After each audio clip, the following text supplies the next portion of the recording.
Welcome to the Fire-Breathing Kittens, standalone Dungeons & Dragons podcast. Every episode of Microplot is a standalone adventure that fits into the overarching macroplot of the whole season.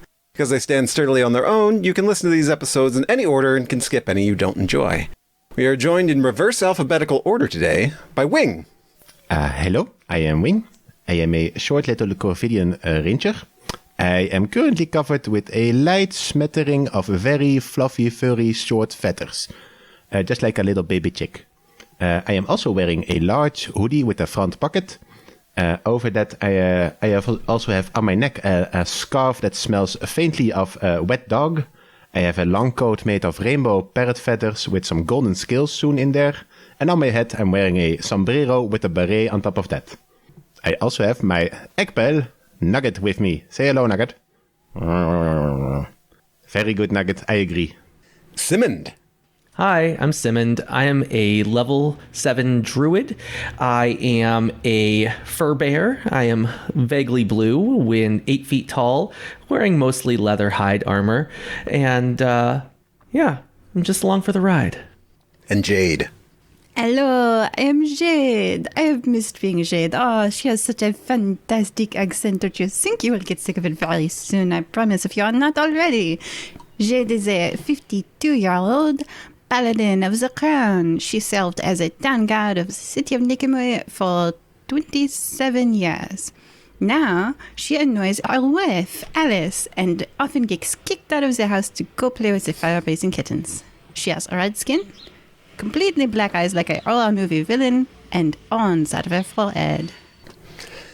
We open our scene as late morning sunshine streams in through the large windows, warming the backs of Wing, Simmond, and Jade as you're all seated at one of the long tables in the Fire-Breathing Kittens Guild Hall. You're finishing your breakfast and gearing up for the day ahead. And I'll let you take it here for a little bit. So, what did you have for breakfast? What's your morning routine before an adventure like? What are you talking about around the table together?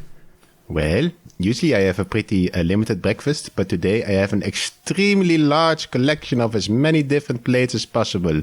And I am sharing my food with Mr. Simmond. And I'm like, oh, Mr. Simmond, have you tasted this one? This one tastes good. This one tastes a little more spicy, but this is a little sweet one. That's isn't it great to be able to taste things? Simmond is politely trying all of them. He has a large bowl of berries in front of him, which is mostly untouched at this point. Aww. I'm so glad you have your soul back. But yes, that's one way to escalate the conversation from eating to soul matters. Yes, it's pretty nice. I mean, the soul is nice, but having taste buds that work again is, I think, the biggest improvement. Yes.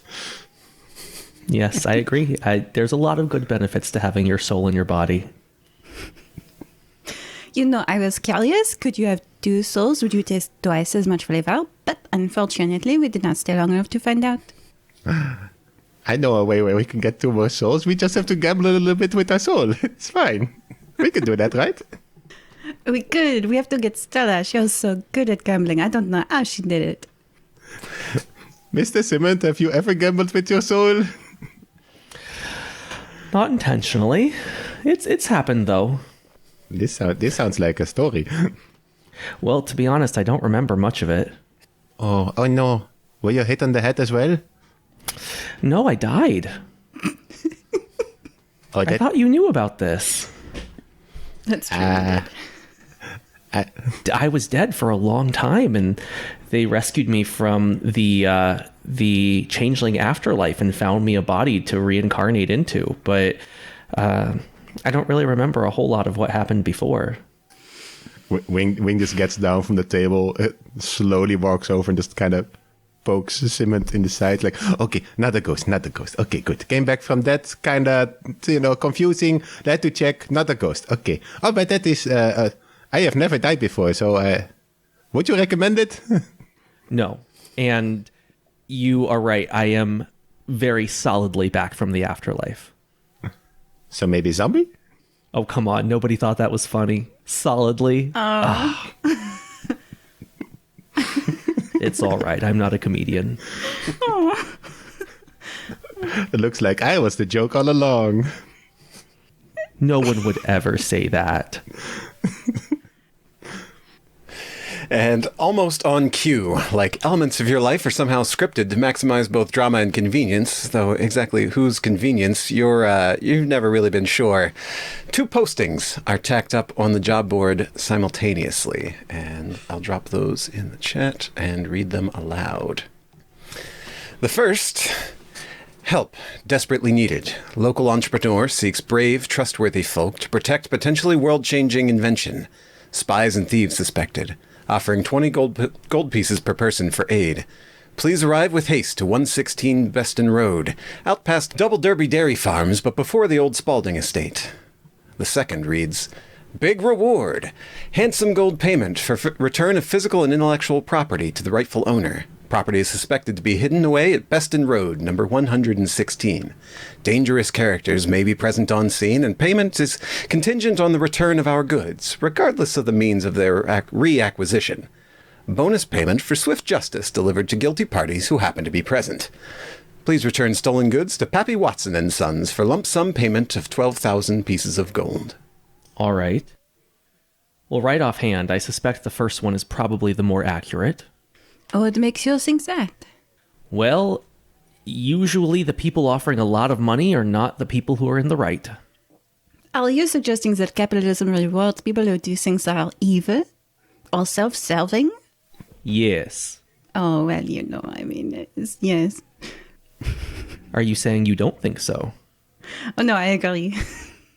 I mean, you can be a good person and just get 1 million gold. You just have to sell your soul. It's so a kind of capitalism does kind of work for us.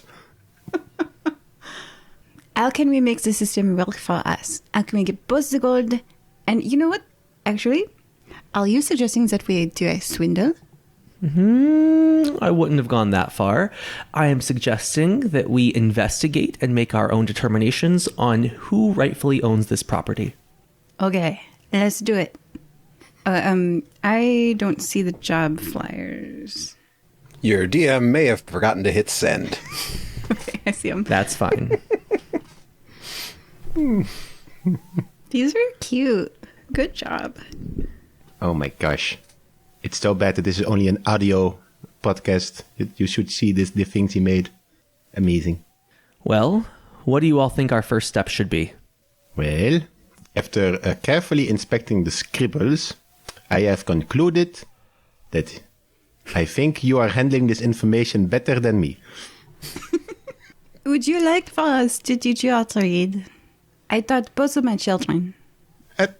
I'm fine. I can read. I can read the important things. They're called pictures. Oh, poor little Wing. He's like if you guys have ever pictured like a cute little bird with giant eyes looking up at you, he's kind of like a short, fluffy, well, yeah, you're fluffy now. I am now 100% completely fluffy. It is amazing. Like a baby penguin. Yes. Okay. Well, I mean, I have been told that swindles are fun, but I have now real knowledge of what a swindle actually is. So I'm thinking, quick question. Why would we not do the one that pays us more? Because more is better, right? More is better, yes. But you've already determined that your soul is worth 1 million gold. Are you going to sell your soul for 7,000 gold? Oh my gosh. Ethics. Burn. I think you're confused about what soul transfers work like. Okay, let me explain. So you go to a devil. Wow, that was good. Me, the player, feels confronted by this. Me, the character, doesn't understand. Well, it's like this. If you do something that you know is wrong, just to get a monetary reward from it, your soul is not quite the same as it would have been, right? Wow. No, I got it back pretty much the same. So I think you're pretty much wrong here. You should Let's study just look at his character sheet. What is his wisdom stat here? What, Wings wisdom stat? Yes. Oh, it's like a 14. I'm actually pretty wise. Oh, okay. So the plan is, we shall get this 12,000 gold from them one way or another, and we shall decide based upon our own ethics and souls how we do that. Exactly. So let's go to the 12,000 people, Pappy Watsons and Sons first, and then we will go to the destination and decide what to do when we get there. Agreed. I want to hear their side first, and then we'll have plenty of time guarding the intellectual property to learn more while we're there. Exactly. All right. Wing, would you like to come with us? I heard we were going to find something. I'm good at finding things. So let's do it. Okay. I think, DM, we would all like to head to Pappy Watson and Sons. Yeah, as you guys break from your breakfast table and walk the cobbles across town to Pappy Watson and Sons. Probably have to ask around a bit unless any of you are often buying tools or things to make things. Actually, I have a lot of tools to make things, so maybe yes. Yeah? I also can't get lost. Yeah, not getting lost and knowing where to find something in a city are a little bit different.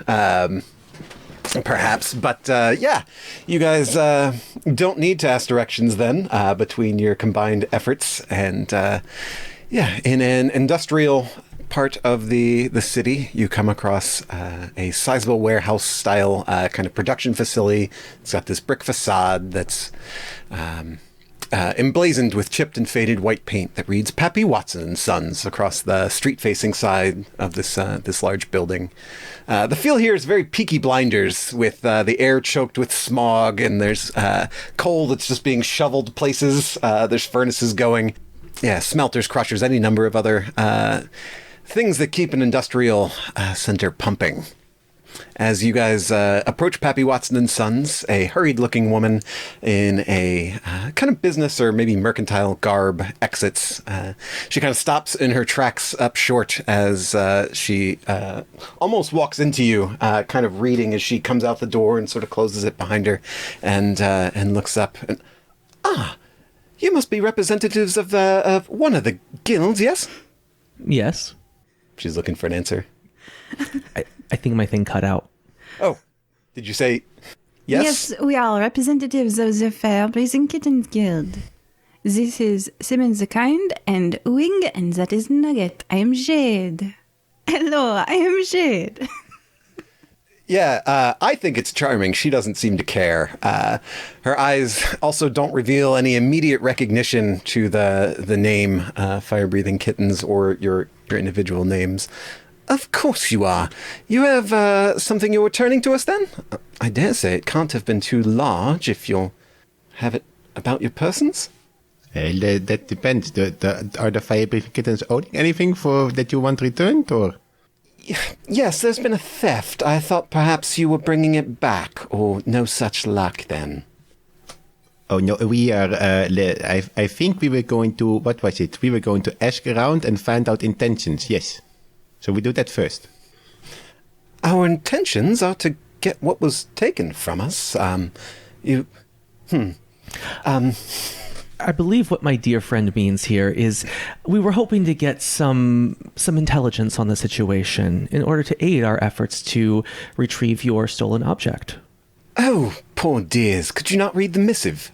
We've had an unfortunate run of thievery of late and have resorted to paying others to do the right thing, as it were, to bring some property back to us. Sorry state of affairs. Yes, we were hoping for maybe eyewitness accounts, security footage, information about what exactly was stolen, any suspects, a bit more information than what was on the flyer. It was an employee of ours. Took some ideas and paperwork along with, we believe, a working prototype, but he hadn't checked in for some time. So we're not precisely sure on the nature, only that everything from the workspace was taken. All right, so you have a previous employee who decided to leave your company, who took with him the work that he had been working on. Yes, precisely.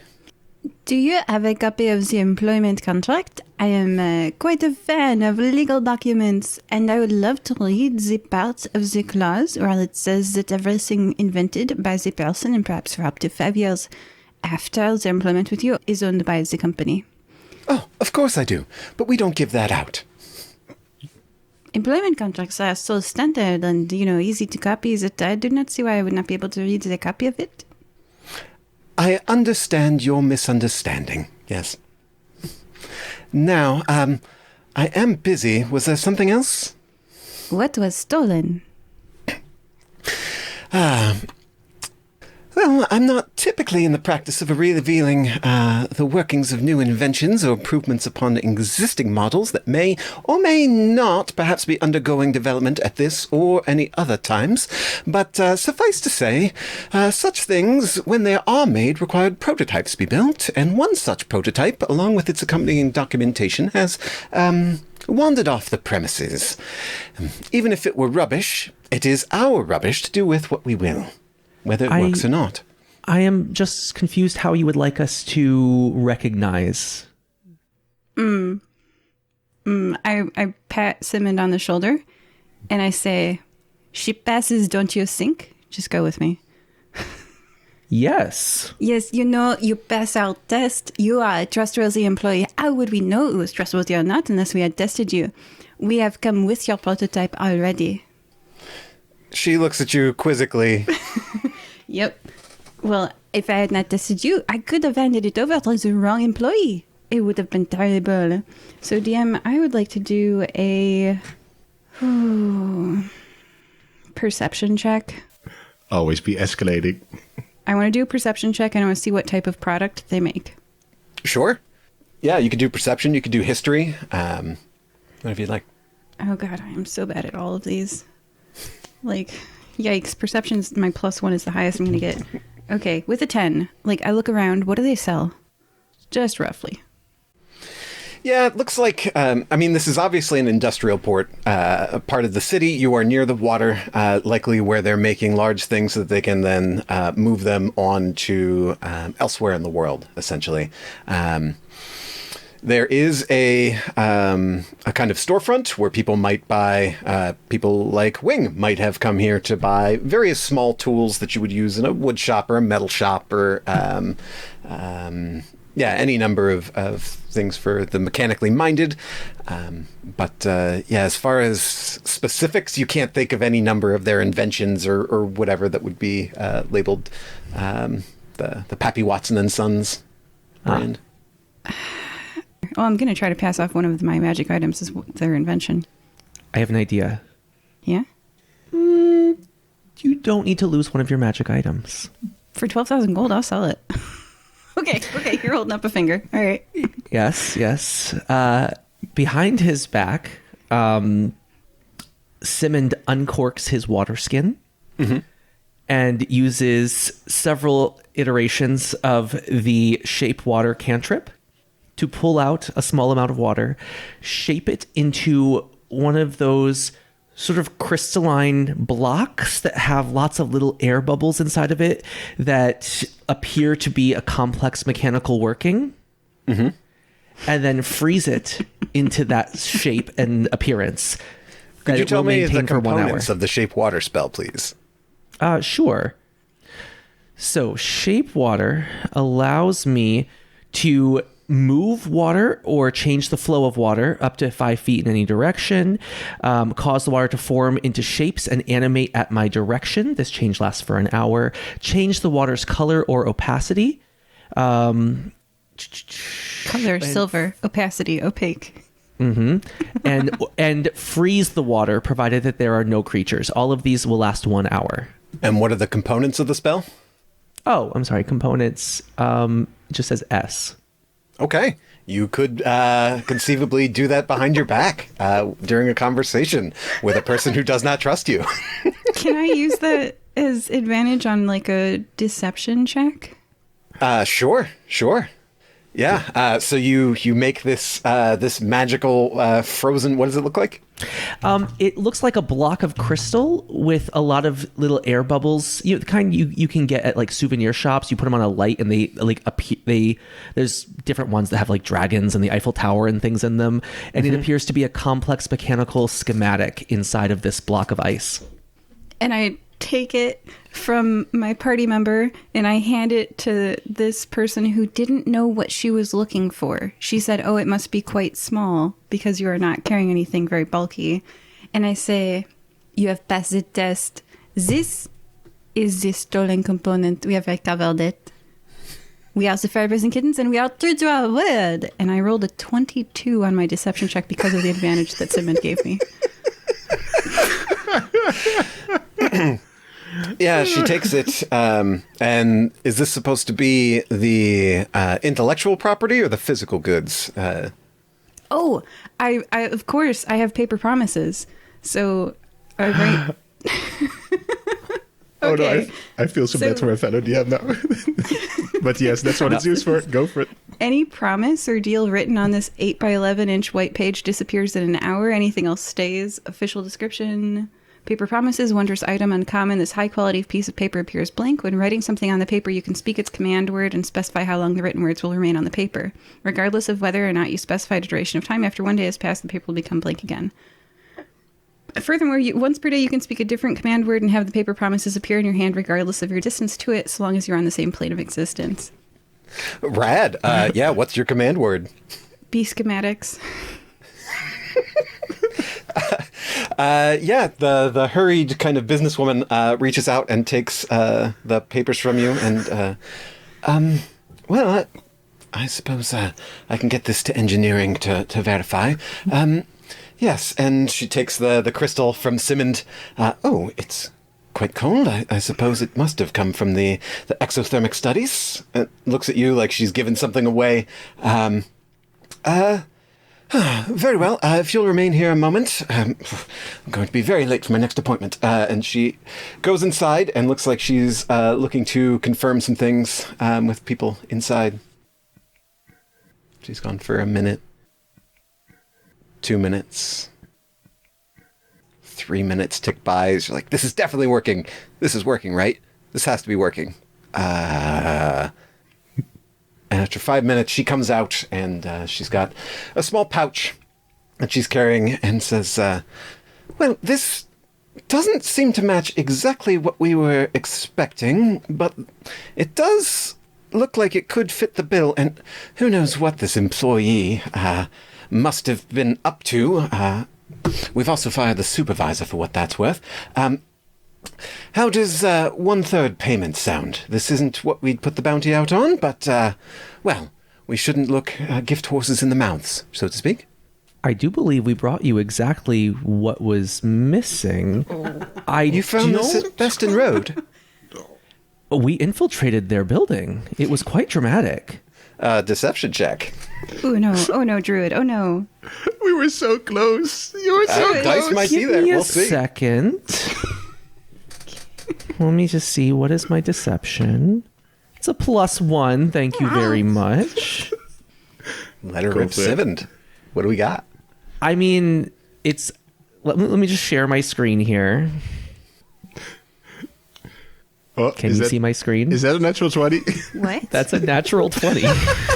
Oh my gosh. Oh my gosh. Yes. You, sir, gamble with fate and you win. How dare you? I do believe we brought you exactly what you asked for, and it is not our fault that your employee was not working on what he was supposed to. I believe this person has already been fired, which should cure your problem, but it does not cure ours.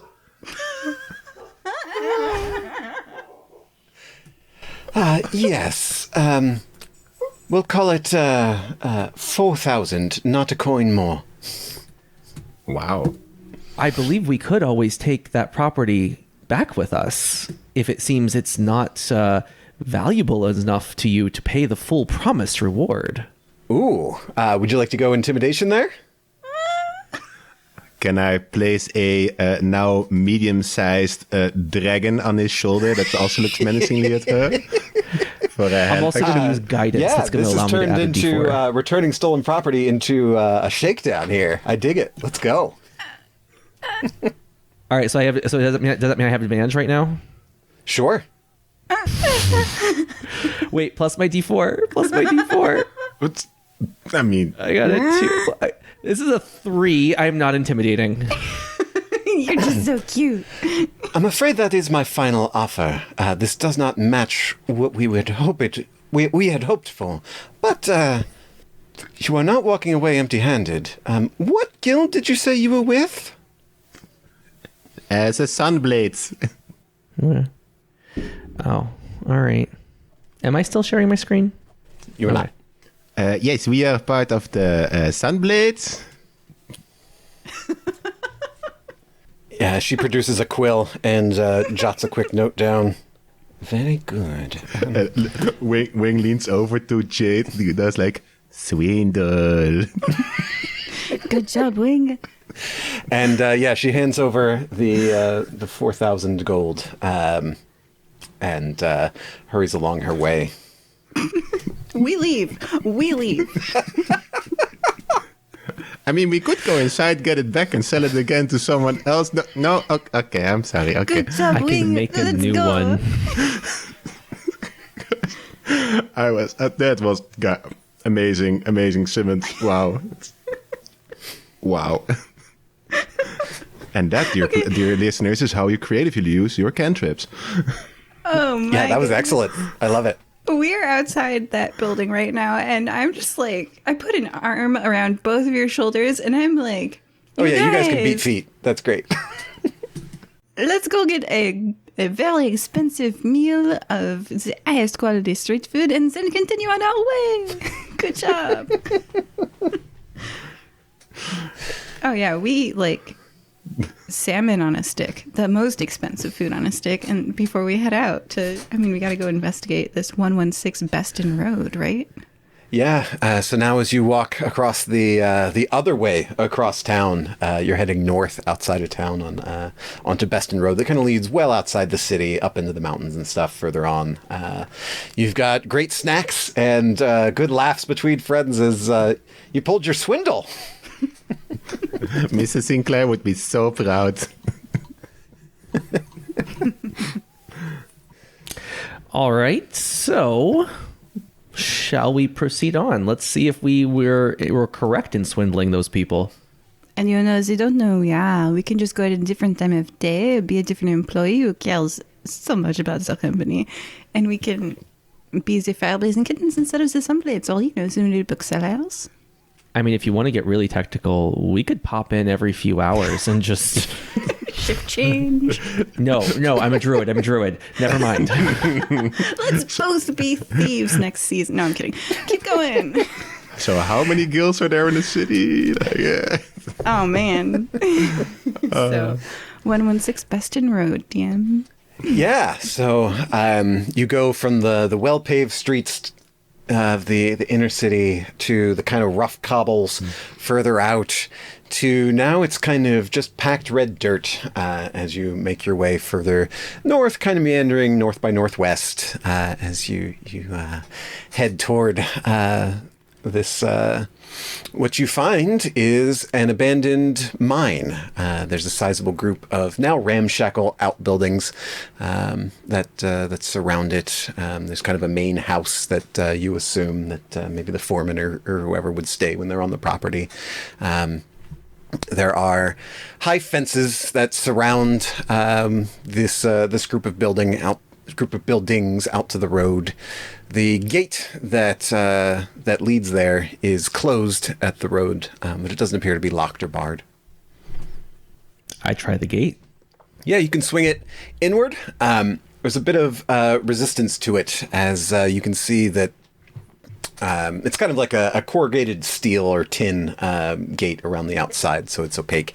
And there's a little bit of resistance to it, and you can see that attached to this first gate in a simple but kind of a effective method of like almost like a primitive airlock, so that as you open the first gate, the second closes, and they can't both be open at once. So you're in kind of like a holding waiting room almost outside. And then after you're all in, you can close the gate, and then that would allow the inner gate to open. Can I... I wish I had this for my cats at home. Can I, if my other two companions go into the gate, can Wing stay outside the first gate for now? Totally. All right. On we go. Yeah, as you open the inner gate, you can hear the machinations pull the outer gate shut. And there's some pressure there until you come in, and a pace or so inside, there's a ka-thump, Snicked as a large railroad spike slams into the loose gravel walkway in front of you. It lands in front of your feet, maybe 18 or 30 inches or so, and it seems to have been released by this considerable amount of air pressure. There's that thump, telltale sound of, like, if you've ever been to a sporting event and they use the t-shirt cannons, that kind of sound. And from a darkened window, the best you can tell, and you've got a ranger and a druid. You guys are pretty attuned at spotting where sounds are coming from. Calling out from a darkened upstairs window of this central house comes a voice. Bonjour! I apologize for the dramatic threats, but if you are here about the requested help, I ask that you show me the distinctive markings of your guild, huh? I'm still outside, so I'm not hearing or showing anything. Simmond shows the marking. Jade raises her left hand, the backside, what is that called? Palm is the front. I don't know if the backside has a name. Has a fire-breathing kittens tattoo. Typically called the dorsum. Dorsum. Writing that down. I'm impressed. Where's Simmons? I actually forget where mine is. Simmons is just kind of pulling up his shirt, looking around. just say another ankles. fancy name for a body part. We'll believe you. Yeah, it's on the popliteal space. Mm-hmm. Yeah. I don't know where that is. Me either. Moving on. There's one listener out there who's like, yes, I knew this new knowledge would come in handy one day. Is that external? Yes, it's the back of the knee. Okay. But yeah, at least one of us has raised our hand. Yeah, seeming satisfied by that, the voice calls out from the darkness again. Again, I regret the ghost display of force, but I have reason to suspect that I am in considerable danger. I thank you for your attention from such an esteemed guild for one such as myself. I am called Velour Funkenstein, and you are? Without our friend, do you mind opening the gate one more time? Yeah, it isn't locked. You just can't have both open at the same time. So Wing can walk in whenever he wants. Nugget, please make Wingo, sir. Well, he actually can. The Nugget will take me on his back and he will ride inside with me on his back. Whoa, he's gotten so much bigger. Yes, I can ride him now. That's awesome. We are now a tank. Because I have a bazooka. You apparently aren't the only one. Ooh. As you all make your entrance, well, I wish that I had wine to pour or bread to break with you, but at the moment, the great fortune I possess is merely theoretical. And even if we are able to realize it, I would give it all away to the people of this world. If you please, I would like to speak with you without shouting our business across this land, but I feel a word to prepare yourselves must be given in kindness. I have heard that my visage is unpleasant to gaze upon, so I have but my word to assure you that I have no sinister intentions. I should warn you that I look like a movie vision. I have black eye spaces and red skin in it on. Yeah, and I've been dead. We're fine. I look adorable. You can hear movement inside, and then the latch inside the door is open, and the door kind of creaks open for you. We proceed inward, completely not paying attention to the foreshadowing of his name. Yeah, a hand clad in this heavy black duster and dark leather gloves waves you toward into this was once the foreman's house at this abandoned manganese mine. And before you stands Voljor Funkenstein at about 6'5", pretty tall for a human, though perhaps not reaching the stature of some of your half giants or your fur bears and things. Though kind of bent and oddly proportioned, this figure quite literally darkens the doorstep as he comes to greet you. And where the skin shows at like outside the shirt cuff and the neck, you can see a literal patchwork of flesh tones fashioned together at odd angles with these copper wires woven here and there. To kind of connect them. And at the neck above the shirt, there's no organic tissue, just a series of mechanical metal joints that are bound up in copper coiling that occasionally kind of arc electricity with a small zap, zap, as it moves around. This figure wears a wide-brimmed black felt hat, hiding many facial details in shadow, but you can see the bone structure and skin of the face is piecemeal, just like the hands, made up of a number of we'll call them donors, I guess. Volure makes a show of placing the business end of the strange pneumatic weapon that he fired the warning shot onto the floor and keeps his palms upward as he steps toward you and motions to some dusty old kitchen furniture that remains from the original occupants. And as he moves, you can kind of hear the crack and pop of both natural joints and then the whirring of the mechanical ones as he sits into place. Okay. Everybody joining? Yes, of course. Absolutely. Don't even bat an eye.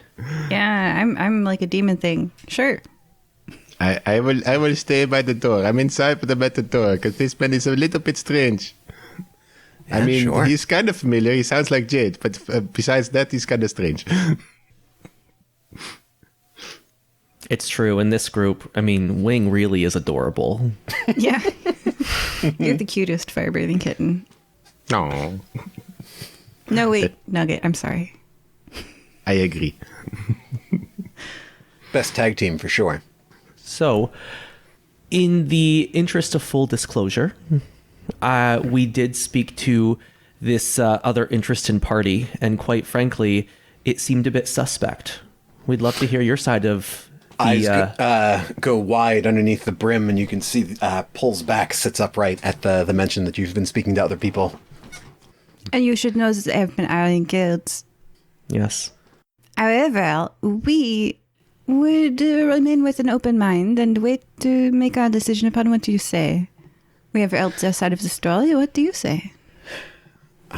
Well, of course. I hope you do not mind my reaction there. You are playing with fire, so to speak. So I suppose it comes with the territory, huh? Well, you have trusted me, so I shall trust you in kind. I, for a time, worked for a company. They were called Hubert Sandcrank Machines, and I was employed as an engineer. They gave me the opportunity to have my privacy. I worked in my own kind of hidden away space where I could tinker with machines and make things to... well, some to my pleasure, but some was more dictated. And I was away from unkind eyes, as it were, and occasionally I would create something that they felt had value, and they would sell it off into the world at production. And sometimes they said it was junk, and it was not used, and such is life, eh? So, just so that we're clear, the state you appear in currently, you seem very distressed about it. This is not a result of your employment. Oh, no, I woke up like this, huh? All right. And can you tell me about what happened just before you terminated your employment? Yes, of course. One invention that I was working on most recently was, well, it was not junk. What I have, I believe, will make a number of powerful people quite cross. It is an engine of sorts, capable of powering machines for locomotion, manufacture, anything that you might dream up. And I have made it function virtually free of cost, using the preservation of an endangered local species. That is the driving producer of the energy, and I merely harness it. And, well, when it became clear what they were likely to do with this invention, I took it at first opportunity, and I ran. I found this place. I have been here some days, but I do not believe that it is safe. So I have a mental picture. I just want to verify here.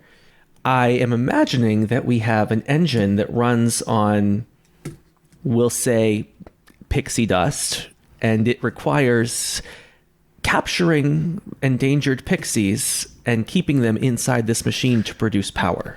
No, nothing of the sort. These are, they aren't mammals like perhaps you are and I was, but they are small creatures akin to mammalian true moles, like you may be familiar with, but their lineage diverted some time back. I suspect that wizards were involved with their deviation, as we will call it. They're unable to breathe pure air like you or I might, and as at these temperatures, their poor little lungs would freeze, and they have adopted a small ember that lives in the soft palate at the back of the throat, and it superheats this air that they breathe in and out. Basically, for you guys, this is essentially a new entry in a popular IP about collecting and battling adorable pocket-sized monsters. These are salamanders? Basically, they're magical salamanders, but they're moles that have to heat the air to breathe. All right, and you've been using them to power an engine. And why would this make people so unhappy? Well, the moles are not favored by locals, as they have the unfortunate capability to start the forest fires, but only if their habitat is not properly maintained, and they have been driven to near extinction. But the property of the ember, these spark moles, it produces quite a bit of heat. I suspect, though I have not performed a full autopsy, as none have died as of yet, but I suspect that this ember is a small portal into the plane of elemental fire, and this is where the energy is coming from. And by providing a safe habitat for these creatures, I capture the heat in a specific method, and then in a sort of a capsule. That is the correct word. It's sort of an egg-shaped device, and the heat is used to melt a core of molten iron within now DM can't think of the word. Stops one thing from getting hot or getting cold. Insulation is the word. In an insulated capsule, and these capsules can then be removed and placed into other things to capture the heat with an engine. I would call it a Stirling engine. Perhaps you have another word for this. But yes, it runs on molten iron, and if it is good enough to keep the core of this world spinning and hot, perhaps it is good enough for this machine, huh? This sounds fantastic. I'm still having trouble understanding the problem. Why would people not want to breed these fire moles and power the world with these machines? Because it does not run on coal and other such things, my friend. Ah, the people who already own the coal would be upset. I understand. The people who own the coal are the ones who operate and create the machinery. It's a very cyclical sort of endeavor. I see. And so you decided to run away with the invention, correct? I did. Your tone makes it sound as if I was stealing, and I would quibble with you there, my friend. I took what was given to me, perhaps, from where it used to be. This is true. But my job was a mechanical engineer, and this is an effective, efficient solution to a great number of problems. Stealing is a bad thing that somebody does for themselves. I'm trying to do a good thing for all. I do not think this word should apply. I agree with you completely. I have one question regarding the legality of what you're saying. But of course. May I see a copy of your employment contract to see if you had what's called an employment exclusivity contract? He looks at you a bit quizzically, and I took but my notebooks. The contracts I felt were conducive and beneficial only to the employers, and they were not useful. I did not bring such things. Okay, then small question. Do you remember when you first joined the company, I made you sign a lot of paperwork, yes? Ah, yes, of course. Did any of that paperwork say that anything you created while you were the employee belonged to the company? History check there. Yes, all things belong to them. I would be compensated at a rate whether what I built was functional or not. Well, then unfortunately what you have created does not belong to you. And I'd like to point out Jade's character flaw. She is lawful to the point of not really caring about good or bad, because as a tiefling, I'm sorry, for personal reasons, she doesn't really know what's good or bad. What she enjoys isn't necessarily, so the best way to be good is to follow the laws. But does she not also look after the defenseless? Well, so here's the thing. Here's her flaw. I obey the law even if the law causes misery, because at the end of the day, that's what's right. All right. And so, what's your bond? I fight for those who cannot fight for them. So gosh darn it. A conflict of think- interest. This becomes a very interesting moral dilemma because, Mr. Frankenstein, I am sorry. Funkenstein. Oh, Frankenstein. My apologies. Funkenstein. Stain, yes. I mean, really. Mr. F, yes. We do find ourselves in the unfortunate legal situation that your previous employer is correct. That does technically belong to them. However, I do see your point that sometimes maybe ethics might trump the legality of a situation, and maybe our responsibility is to the world and not to the person writing the contract. I am going See. to have to disagree. Wing, what do you think about this? I have a question. So, if they get back what they think is this thing, do you think they will no longer come after you to get it back? Or do you think they will still want to come after you? Or maybe you can go to a different country and, disappear? Oh, I believe that my life may be forfeit already. I am less inclined about what happens to me so much as this feels like I have happened upon something far more important than myself. If the company really acquires this thing, I fear that they will perhaps hold it and bury it, and if they are capturing these moles, experimenting and perhaps torturing them, I do not know. So here's the thing. They have the right to do the thing that you invented while you were with them. But what is critical now is how long was the employment exclusivity for? So what we really need to do here is find the paperwork of your employment. I think that is Jade's focus. Yes. So we will find the paperwork of your employment. We'll see how long the employment exclusivity applies to. And then we will say, it's only 6 months. We will wait 6 months. And in that meantime, we will capture all of the moles. His head shakes. 6 months? No. We have perhaps an hour. I am glad you got here as quickly as you did. Okay, so we capture all the moles. We take the moles to G-Shop. You, see how long you have to wait. And then you start experimenting on the moles in a different way. Instead of an engine, you make an oven. It's a little things in life that make you happy. I have He's, a question. Yeah? What if, because Miss Jade, she wants to follow the law, but she also wants to help people. If there were 2 devices, we could give one back and you could have one, and then both are happy. Exactly. You make your oven. They have their engine. It's the same, but they cannot run the engine if we have all the moles. But they will require my notes, eh?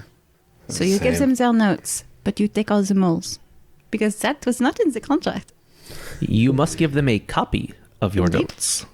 Yes? If they just want to bury this, what does it matter? Yay! Yeah, Funkenstein kind of rubs the various pieces of skin, flesh that make up the chin as he considers this. Well, perhaps there is wisdom in what you say. We will need time, and as he says that, you hear a jingle.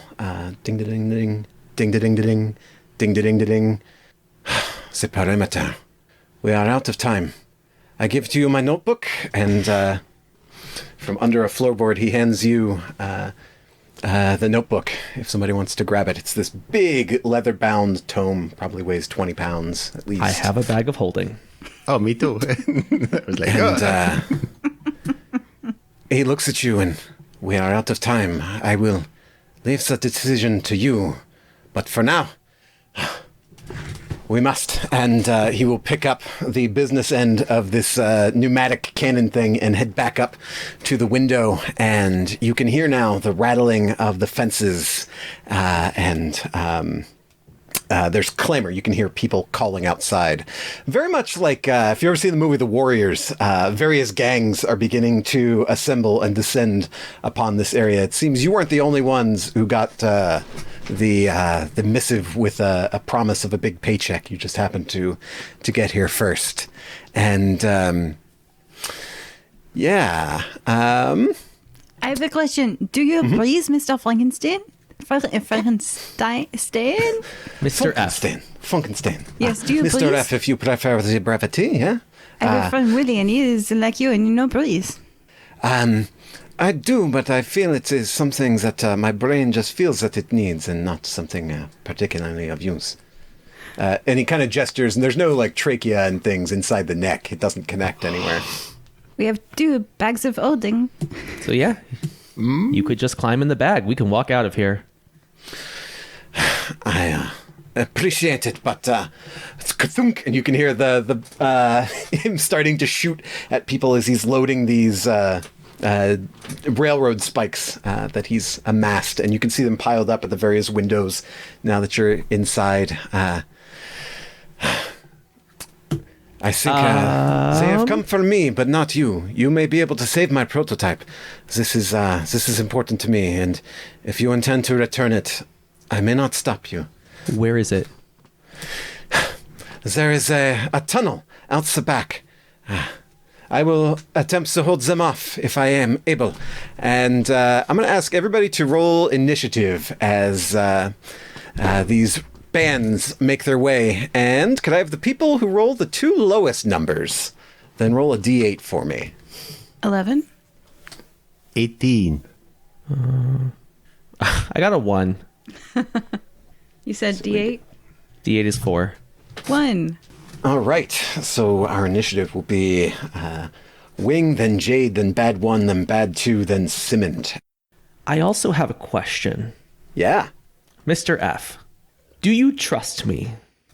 He kind of calls back. Is this the time for such conversation? But It is absolutely the time. Right now, do you trust me?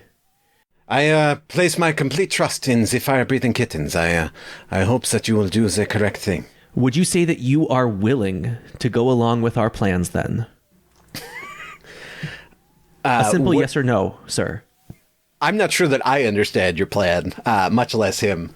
What's your plan? I'm going to cast polymorph on him.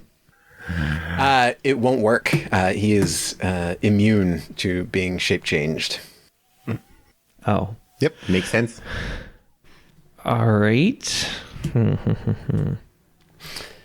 And with that, Wing, you can hear people clamoring over the gate. They seem to be announcing themselves in this space. The first, you can hear the zap of electricity as they kind of electrify the fences and are starting like a chant almost. You can look out the windows if you'd like, or whatever you want to do. The turn is yours. All right. I will say to my companions, okay, I will hold them off for a little while, help the large F-men. You can go ahead first. I am faster, so I will catch up to you. And then I will be... I'm still on the back of Nugget, so I can reach the window. Otherwise, I'm a little bit small. And I will place next to the big cannon that the big man is firing, I will place my own cannon. Bazooka buddies, and I'll start firing at them as well. Awesome. So you're gonna As you look out this window, the first group to kind of make their way over and through the fence, they've kind of hacked through, and you can see laser sword marks where heat still remains on the edges of these cuts as they've just hacked through the fence. And stepping in are a rival mercenary band, the Megahertz. They are Electro Samurai from out of town, and they are these electrical themed warriors as they step in. And you can let loose. Give me an attack roll. All right. I make 2 attacks. The first was at 27 and the second was at 13. First hit, second does not. All right. Then my first hit will deal... Because Nugget has been growing. And with his growth increases my power as well. My large bazooka now fires electrified bolt that explode in a burst of sparks. I will do him a 6 piercing damage and 3 electric damage, lightning damage, I think it is. Yes, there is no electric damage.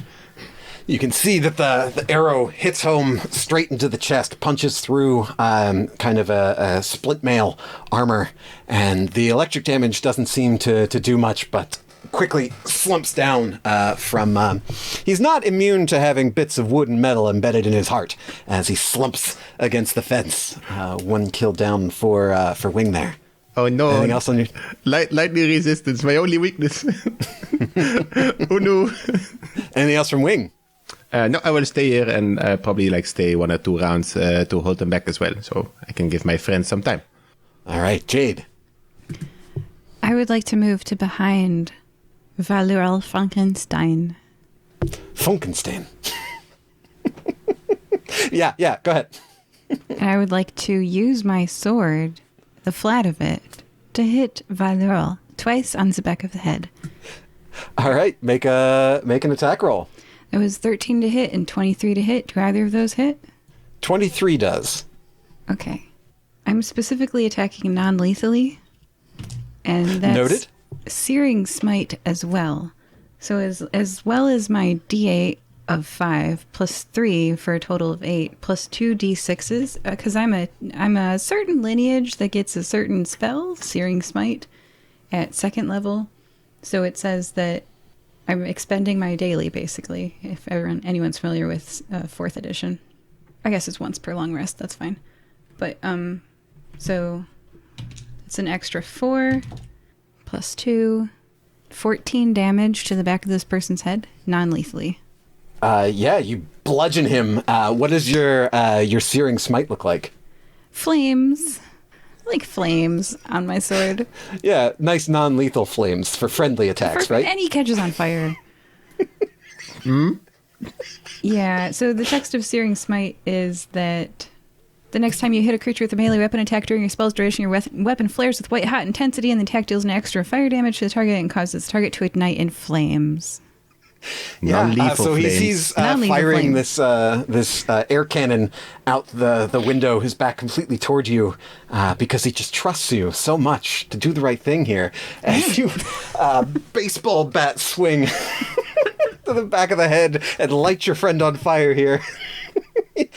Oh, they actually make a Constitution saving throw, now that I'm reading All right. it. Huh. That Spell's is less good than I thought it was. 19. Oh. I'm pretty sure whatever save I have is not 19. He's fine. He's not on fire. It is enough to singe the back of the brim of his hat and the collar of his duster, and you can see that there's burn marks along the flesh that's all kind of cobbled together. What's he doing? This is...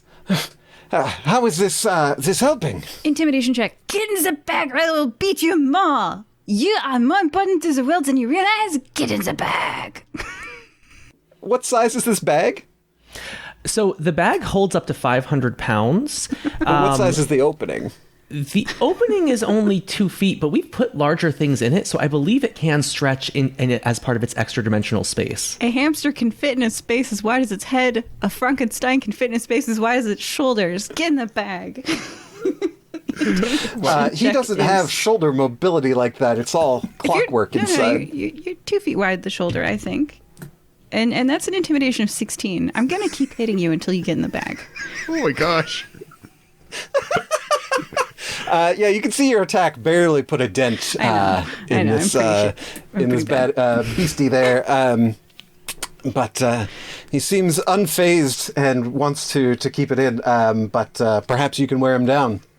Great. Cool. This is great. This is Yeah, awesome. he seems to think this was a friendly fire and just, no, please, stop them. You must get out of here. There's more important things to do. The only one who can recreate this is you. Anybody with the notes can. Actually, recreating I can do. As long as it's recreating. Yeah, but can you invent an oven? No, not at all. I cannot invent. Yes. Yeah, I won't treat that as a failed necessarily intimidation check.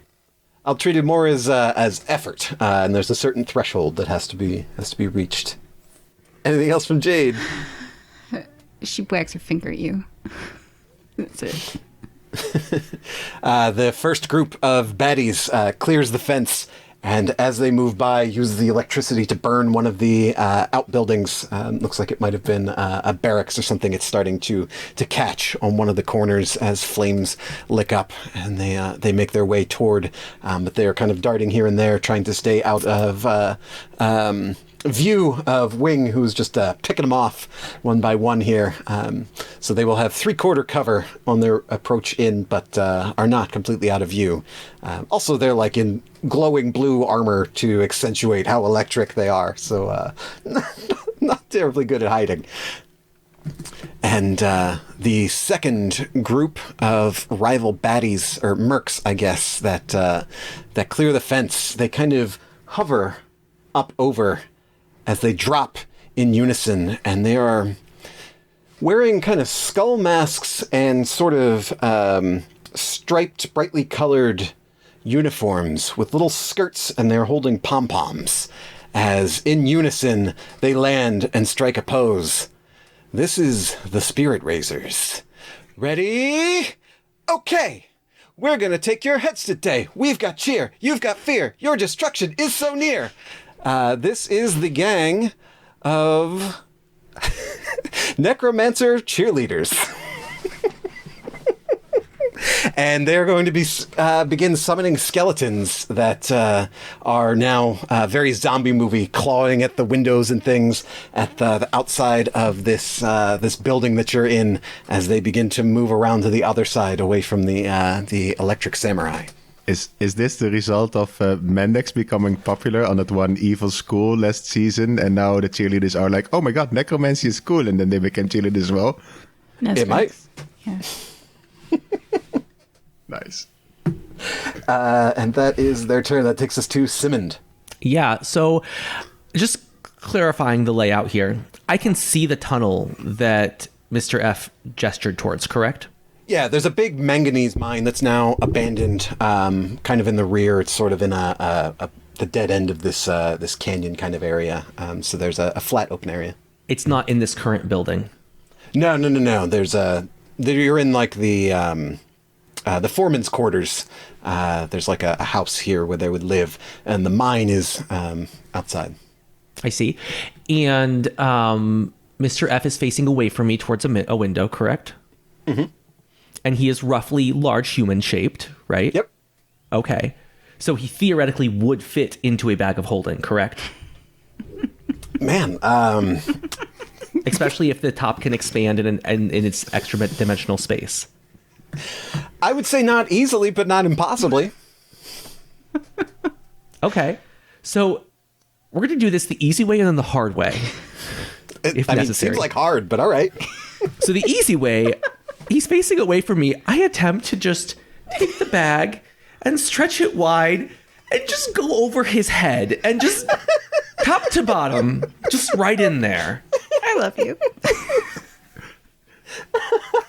Please don't back your friends. Please don't back your friends. Yeah, I'll call that. We'll call it grappling. All right. Does it help if Simmons screams paper or plastic while he does it? It doesn't help the effort. It is funny, so I mean, I dig it. All right. So it's a strength roll, right? Yeah, athletics. Athletics. All right, I rolled a 16. What is my athletics? 19 for Funkenstein. I have a +5. What did I say I rolled? 16. So, yeah, I got a 21. Yeah, it does take some doing. I'll call it your action to get it over the head and shoulders, and if you want to use your bonus action, you can take it right to the floor. Absolutely, I do. Yeah, you got a flesh golem in a bag. Do I still have movement? Sure. We're going to get as far away from here as I can. I follow.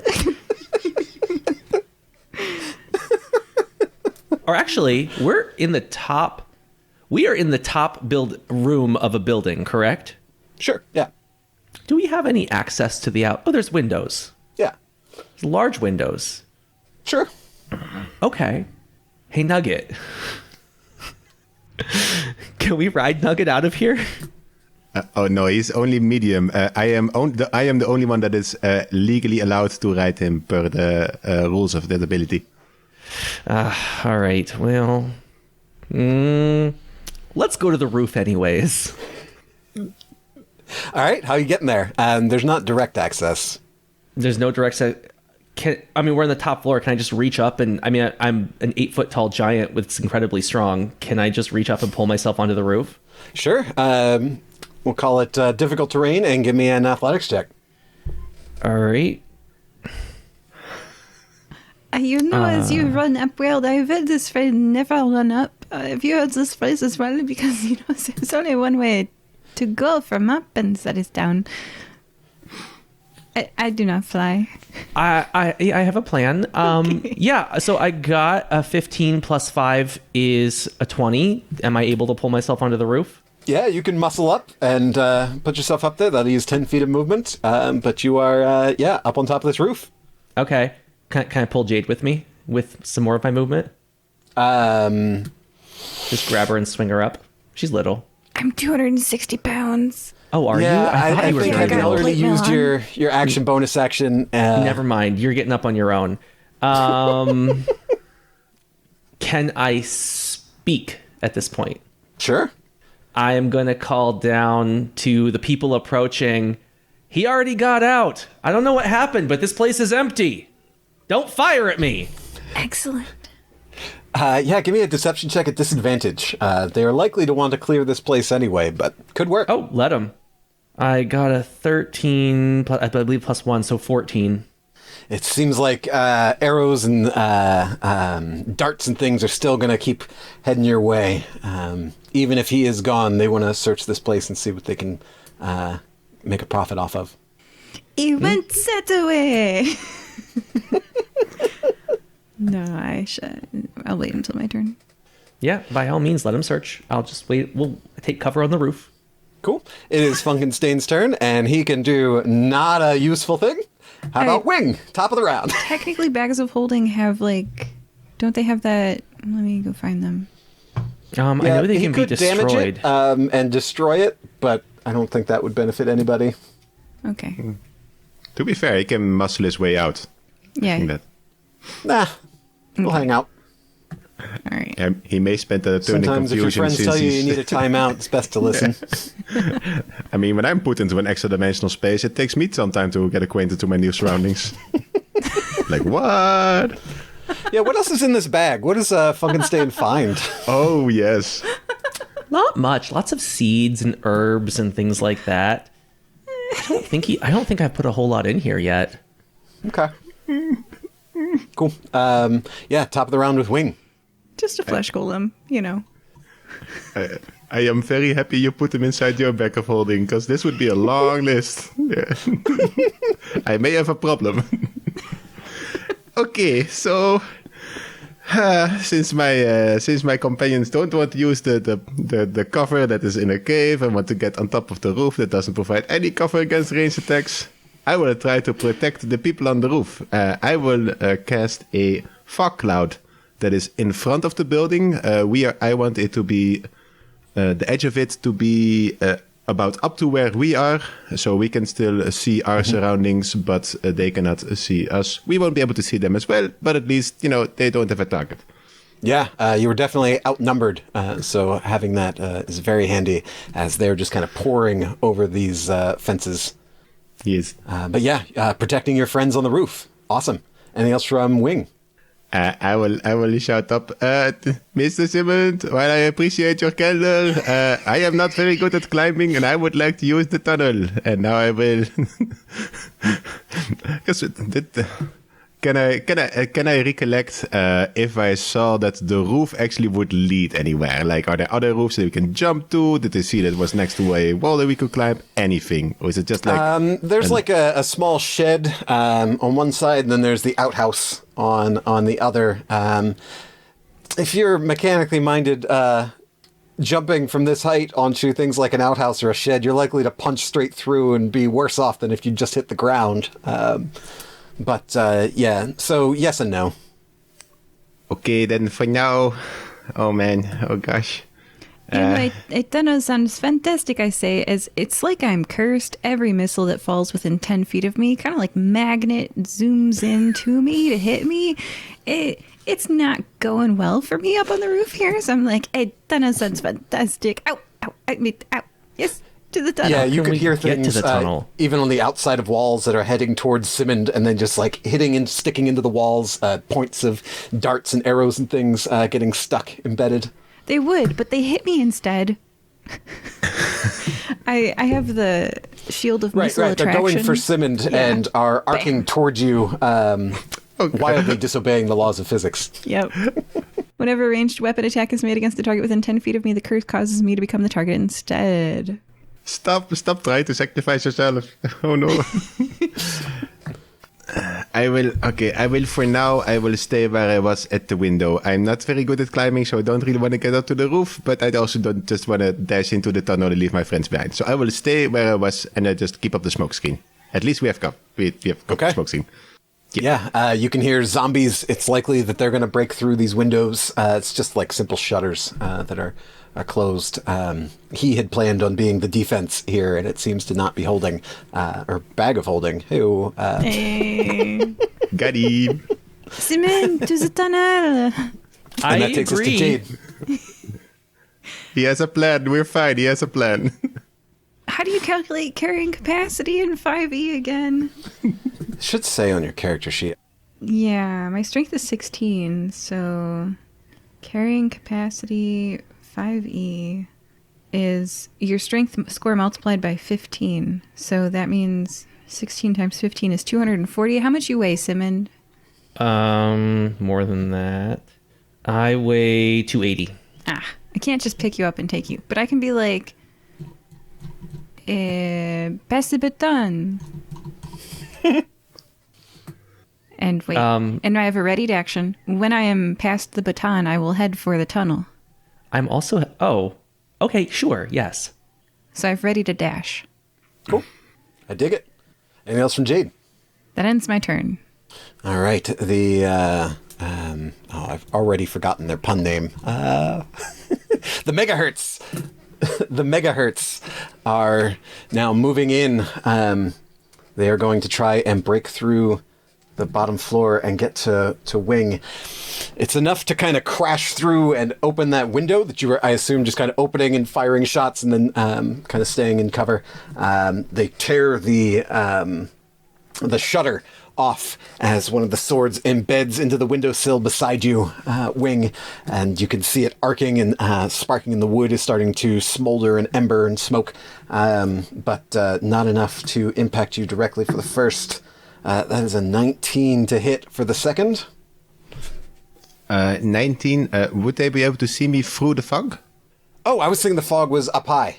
So it would be a disadvantage to hit you with a natty 1, saved by your spell. Another nice. Electrified sword cuts into the side of this, the jamb of the window, and you are safe for now, but more moving in on this area.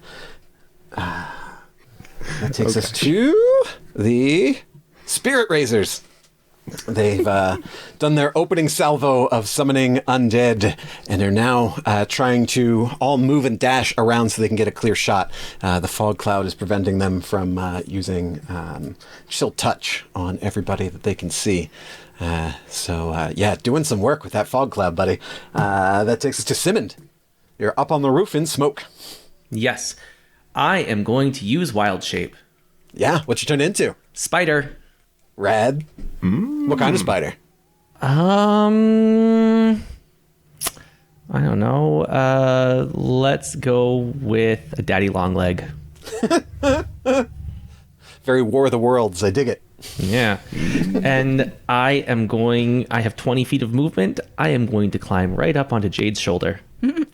I love this. And anything you're holding or carrying is this merged into your form. The bag of holding. Oh, that's. I'm a little spider. I'm very unnoticeable. I'll count that as your handoff there, Jade. You can book it. I've been passed the baton. I dash towards the tunnel and into it. Maybe. We'll get a little squirrely with the distances there, as maybe avoiding the front door and crashing through one of the back windows or something, as you make the most direct route possible. Your armor easily protecting you against anything there. AC 21, except arrows. But yeah. And as you guys escape into the tunnel, why don't we go ahead and take a break there? All right. Joining us for today, we have Simmond. Hi. Jade. Bye-bye. And Wing. We are fine. We are fine. We are fine. Bye-bye. Bye. Bye, buddy. We hope that you're enjoying this episode of the Fire Breathing Kittens podcast. Please leave us a review on iTunes.com. If you leave us a review, we'll read it on air. It's fun listening to the words of your review get read by the characters you know and love, so go to iTunes.com and leave us a review today. Can you think of someone who might enjoy this podcast? Please share it with them. Is their birthday coming up? A special anniversary? Would you like us to wish them a happy day on your behalf? You can arrange for us to read your shout-out on air at firebreathingkittenspodcast.com through our partnership with the website Buy Me a Coffee. Do you enjoy reading books? You can find paperbacks and ebooks based on our adventures on Amazon.com in the bookstore, Fire Breathing Kittens, that part's all one word, podcast. The authors do a great job of adapting the stories into fun novels. We also have official merchandise on redbubble.com. Imagine owning a notepad with the Fire Breathing Kitten logo on the front, or a t-shirt with one of your favorite characters. And lastly, I'd like to take a moment to sincerely thank all of you. We don't pay to advertise this show, so the only way we can grow is through the support of listeners like you. Thank you. All right, welcome back. We are joined again by Simmond. Hello. Jade. Hey. And Wing. Hello. Well, we had a pretty good adventure so far. And if you like to hear our adventures and want to hear more of them, please let us know. I'm sorry. I one moment, please. Nugget has something to say as well. Nugget in Draconic. What up, dear listeners? This is your man, Nugget. If you really, really love what we're doing out here, make sure to leave a review, a short message, anything for us, and we will read it on air. Might be my voice you're hearing, Wings, Simmond, Jade, anyone else's, whatever you want, just let us know. And we will definitely read out the positive ones. And we might burn you a little bit if you give us a negative one. You know, we play around with it. Anyway, that's all from me. Enjoy part 2 of this episode of Fire Breathing Kittens. Well, I want to hear a little more of Nugget. Do you want to fill us in on what happened with part 1? He would, but do you speak Draconic? The audience does. I do. Okay, fine. On special request from Mr. Simmond. Nugget, would you?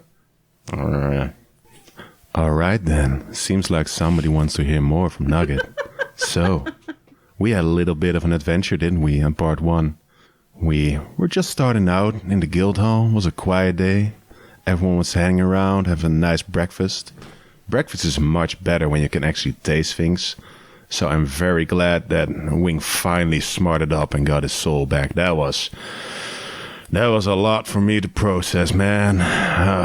Sometimes, I'm like, all right, I'll keep it short. All right, so we found 2 notes of various quests who wanted us to find an invention. I'm not sure. I'm not really on the technical side, That's like the bad things. We went to this little place called Pappy Watson and Sons. They were inventing this little thing that they wanted to get back. Someone stole it from them, some employee or something. They were kind of fools. We swindled them. We got like 4K from that, man. Suckers. Anyway, when we got the money, we decided to go to the second place that was mentioned. An old abandoned mine. We got there. Fools just started shooting spikes at us. What the hell, man? So you know what we did? We went there. Started talking to this. Is it a man? Is it a machine? Is it an amalgamation of both? We're not sure yet. We can do an autopsy later, maybe. That'd be fun. He told us he took it. The invention he made to protect some moles or something that breathe fire.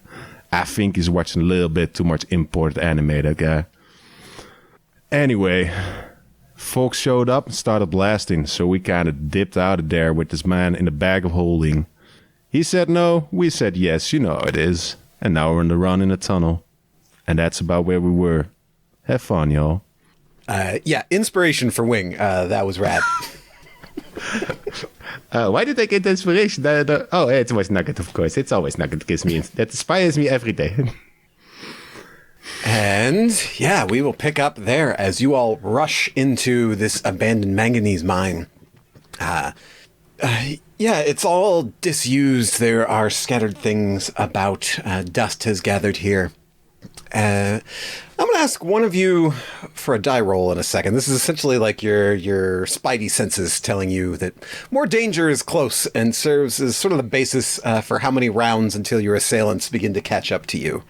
Basically, a low number means they're probably like right on your heels, but a higher number might mean you have a little bit of breathing room there. There are modifiers that I will not share with you. Keep a little suspense and mystery here in this relationship. But generally, lucking into the shortest path, proceeding forward, succeeding on your various checks, finding ways to slow down your pursuers will net you more time before you're also dealing with additional dangers. So kind of keep that in the back of your mind brains as we truck on through here. I was gonna ask for the character with the highest intelligence to roll this, but we have a 3-way tie at 10, extremely average. So, Simmond with the highest wisdom, would you do us the honors to roll a d6 for me, please? Oh, I'll leave that d20 behind that. Got a 3. A 3. All right. So, as you rush into the cave entrance, dusty tools, mining picks, shovels, disused oilcloth tarpaulins scattered around haphazardly, windblown. There's a large steel bumper at the end of the minecart tracks to prevent things from going off the rails, though we'll see how we fare, I guess. Just in front of you, just in front of the end of that track is an old railway pump trolley or hand car. You've probably seen them in like old like Bugs Bunny cartoons or whatever. It's like a little rail car that you raise and lower the handles to propel it down the track. That's how it moves.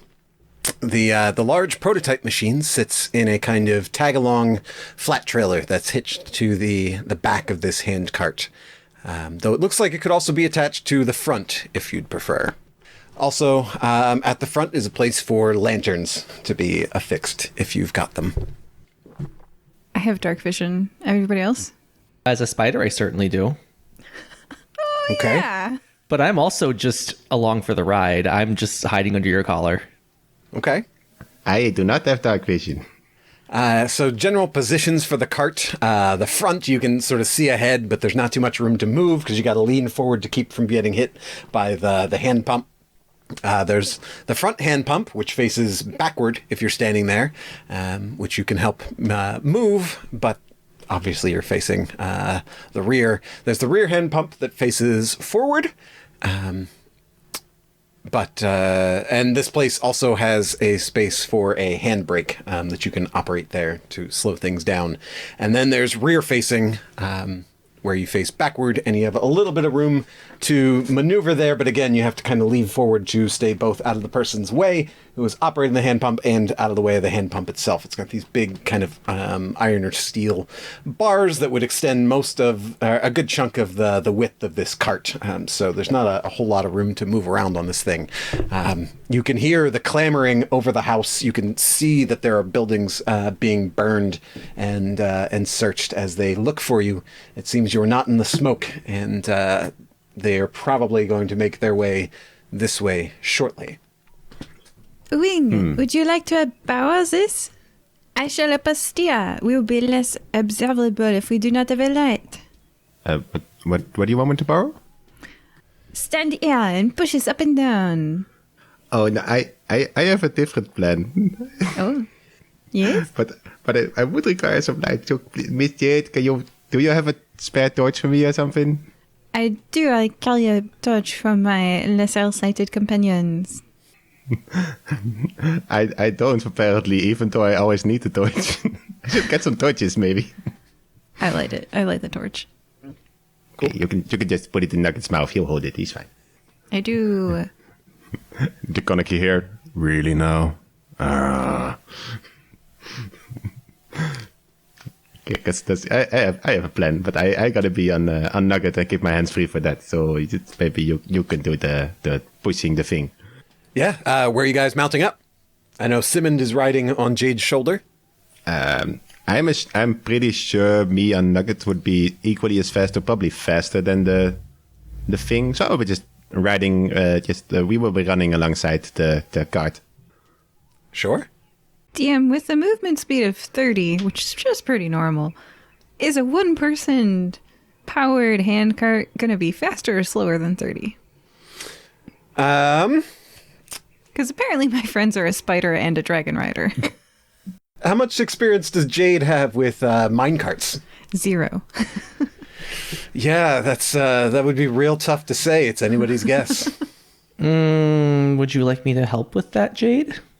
Yes, please. I've never seen one of these before in real life. Well, I'm just thinking that, we have some options if we want to use up another version of Wild Shape. I could just become a velociraptor or something similar. A camel, perhaps? Are you capable of carrying me if you do? I think it should be rideable. Velociraptors are fairly large. As long as you are not offended by that. The timer ticks down as you discuss. Oh, If you are not offended, I will mount question mark. yeah. Awful. This is awful. Okay, I'm Go going to get on ahead. your back. Okay. All right, I shift into a velociraptor. Oh, but small problem is it that the invention is like on a cart hits to the mining cart thing? Yeah, it's very big and heavy. Oh. Yeah. Oh, I thought we were running instead of using the... Wing is running. Wing. All right, you do you. I'm not running All right, away fine. from I'm you going to guys. transition back. I think my fur bear shape is probably going to be the best for operating a mining cart, so I'll just go back to that. Okay. I will not become a velociraptor. Okay. And I'm going to be in the steering direction because I've got dark vision. Do you have dark vision as a fur bear? I don't believe I do. Okay. I'll steer us. You just power us. I got it. I'll let you know if the track drops out or something. Yep, I'm very strong. Awesome. Wing, are you running along behind? I will keep up, yes. Okay. And does Nugget have dark vision? He is holding a torch now, so we have some light. Okay, cool. Yeah, as Nugget holds a torch in his mouth and Simmond begins pumping this hand crank to get this thing moving. Could I get an athletics check from Simmond, please? Sure. I'm also always wondering, I have this thing called Powerful Build. Carry, push, drag, and lift as if large size. It says I can do things like throw tree trunks and large boulders with this. Does this ever impact storyline things like this? Yeah, I'll say I'll decrease the DC or increase the amount of effort you get by doing this. All right. Well, I got a 9 plus 5 is 14. That's not bad as you guys get going, and it's all flat here. This is where carts were unloaded and things, and so it's difficult to get all of this mass moving. But then it begins downhill. Ka-clack, ka-clack, ka-clack, ka-clack. Clack, clack, clack, clack, clack, clack, clack, clack, clack, clack, clack. As you begin gaining speed, the pump, you're almost doing nothing. When you're on elliptical and you're just like, yeah, my arms aren't really doing anything, but here they go. Just me playing in the gym. Anyway, the grade rapidly changes from this flat landing at the mouth of the cave, and you begin to gain speed down into this mine itself. The cart is bumping and rattling.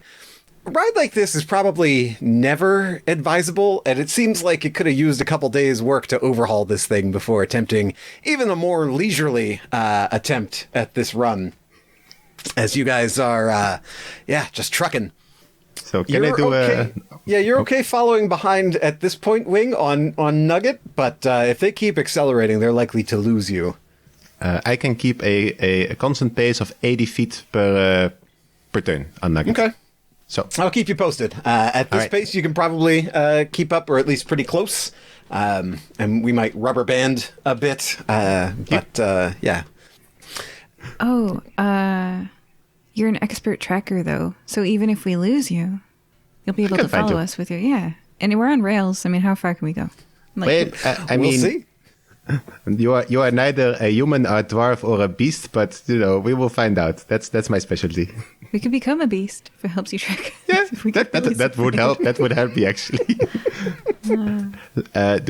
Can I already do something to maybe slow our pursuers, or do you want that in like a skill challenge or something? Sure. What you want to do? What's your plan? So, you said this was a manganese mine, right? It is. Not magnesium. No, manganese. Mm-hmm. So, manganese mine. Manganese has a fun little property. When you are exposed to it, you can get a manganese poisoning. In light flavorings, it gives you hallucinations and make you aggressive. In bad quantities, neurological problems. We'll not talk about it. We're assuming light amounts. I would like to, as we're running, identify manganese along the line, which is a silvery substance that's kind of like a silvery iron. So if I can see it along the ball, I would like to shoot my large bazooka at it, to fire bolts at it, charged with electricity, because manganese melts at a temperature of 1,400 degrees Celsius, but it boils at 1,900 degrees Celsius. I can do lightning damage, which has a temperature of 30,000 degrees Celsius. I would like to...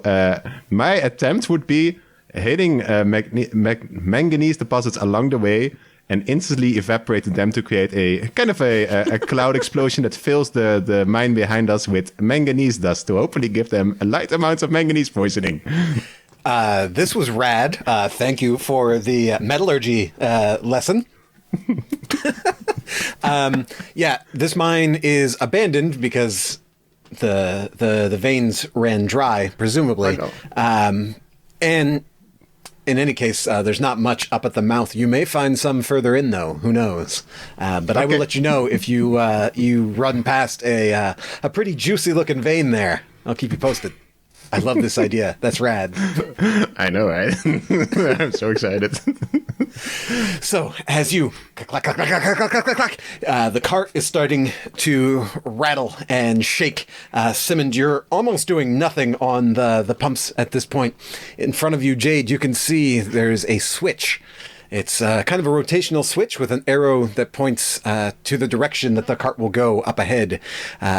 If you move the switch, the arrow swaps to the other side, and then the cart will go the other way.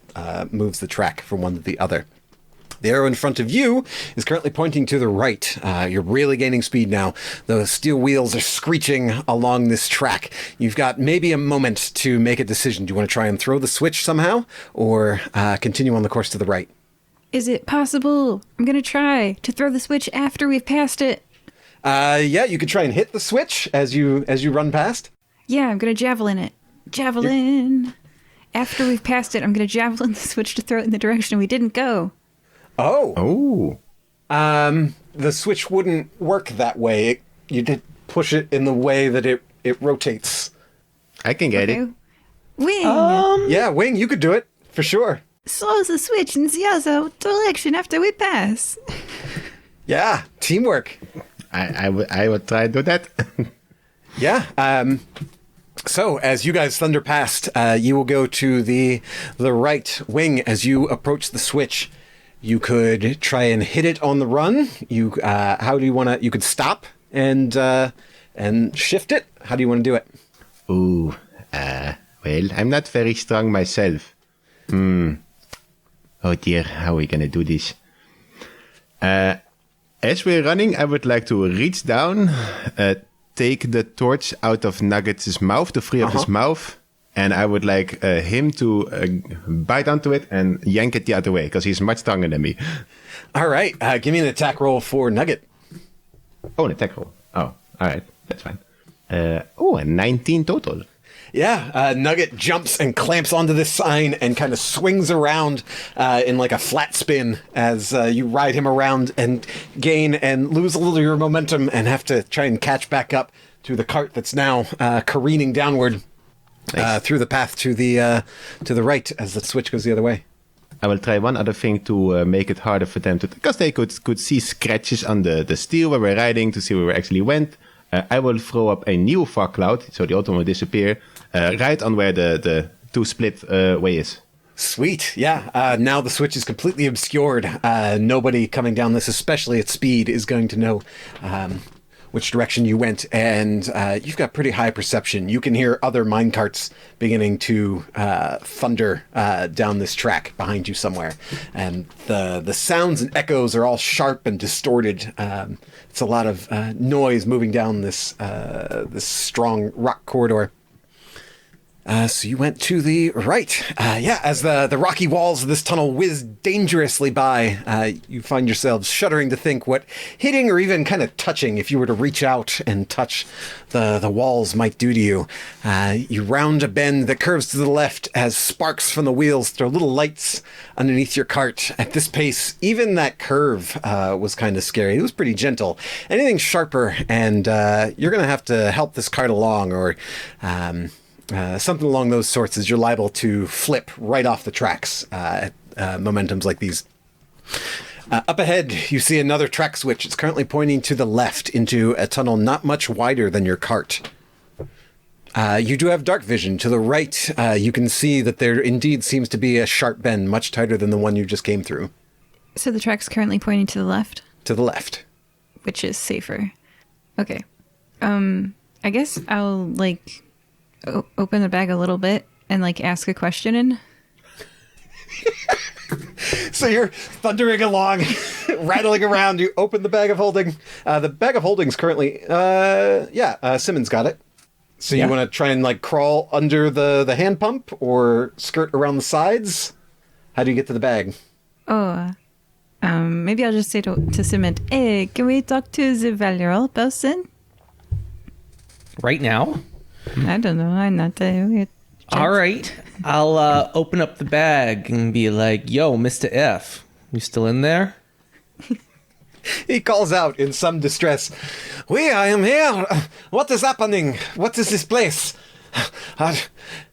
We're escaping. Is the prototype okay?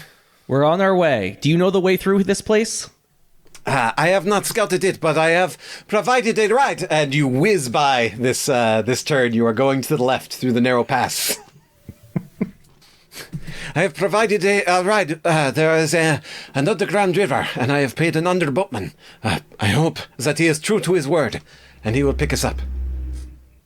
That wouldn't happen to be to the right and then to the left, and then do you have further directions? I'm afraid I do not know the way. I am hoping that luck will find us, huh?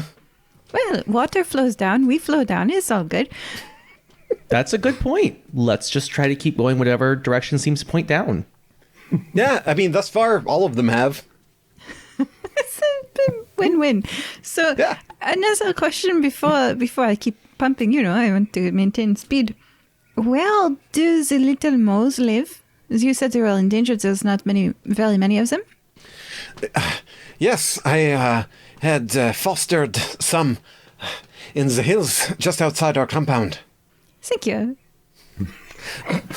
Yes, are we going to die? No. You, my friend, probably are not able to. Let's be real. What I was just thinking.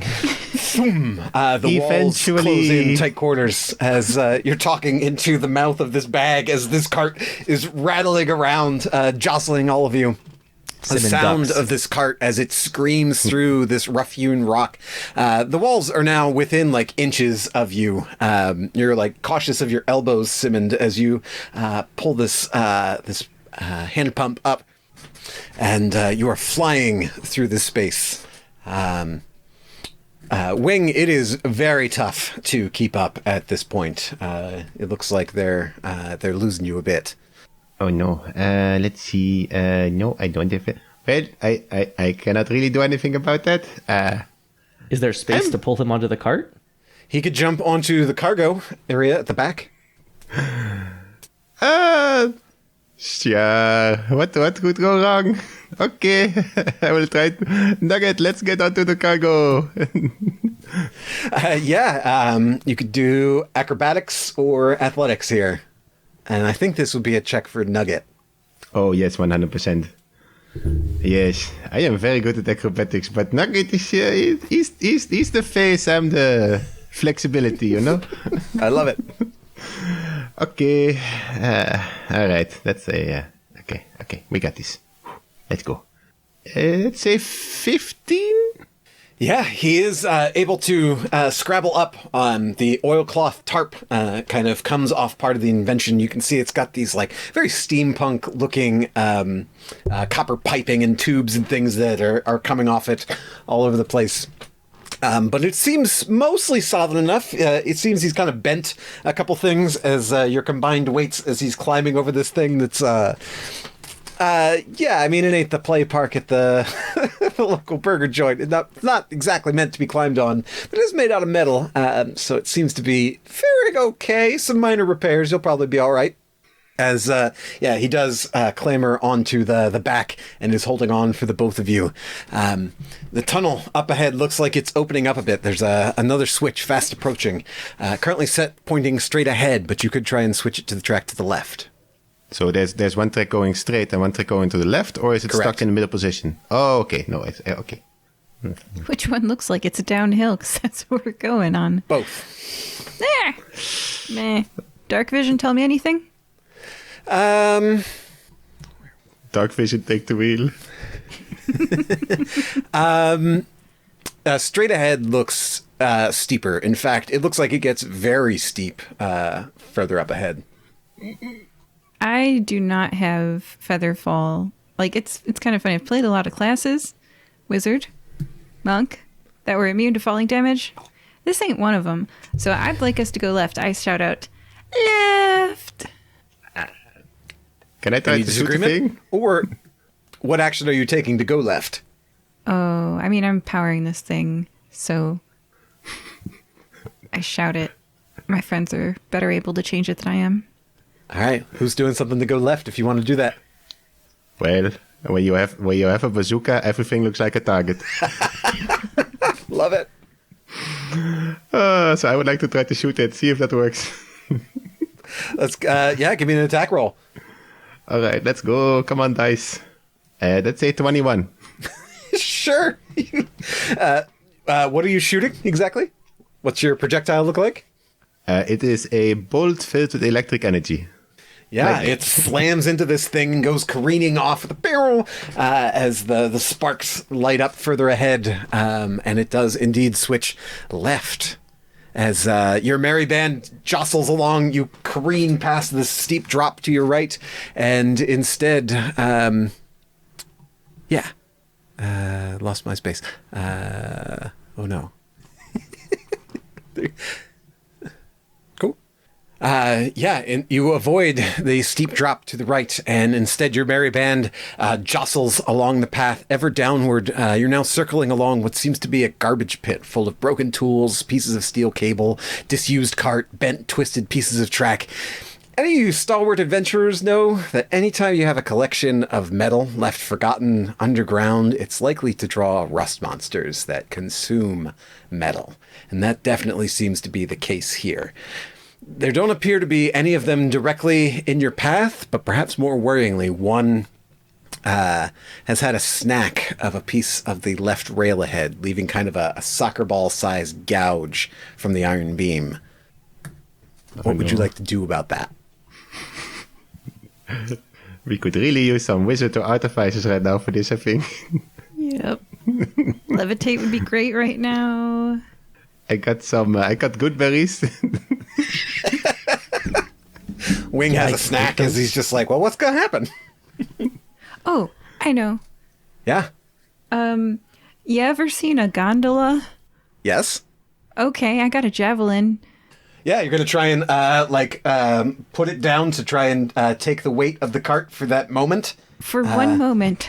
Yeah, give me an athletics check. This is likely to destroy your javelin. That's but, okay. seems a worthy sacrifice. Is your javelin expensive? No, 'Cause- not at all. Oh, okay. Athletics of a 5 on the dice plus 6 is 11. That's not good. Not only does it destroy your javelin, the cart just slams into what's essentially like a 6-inch just steel beam without being able to carry through, and you all take a heavy jolt. You don't take any damage as you truck right through this obstacle, but there's a clang of metal as something falls off the bottom of the cart. Simmond, Jade, there's a lot of wiggle in this hand pump now. It doesn't just go straight up and down. Uh-oh. I feel as though I can hold it stable. I feel as though we have no choice. I feel like we just have to use our stabilizing muscles. This is not an isolation exercise anymore. We're keeping it tight. Right, no more glamour muscles. You got to do the work now. This was mostly just sliding downhill anyway, right? Yeah, it's basically the same. Did we ever stop to find if there are brakes on this thing? Oops. There is a handbrake. Okay. Just checking. How well it works or how many times it works, who knows? We just need the once. We hope.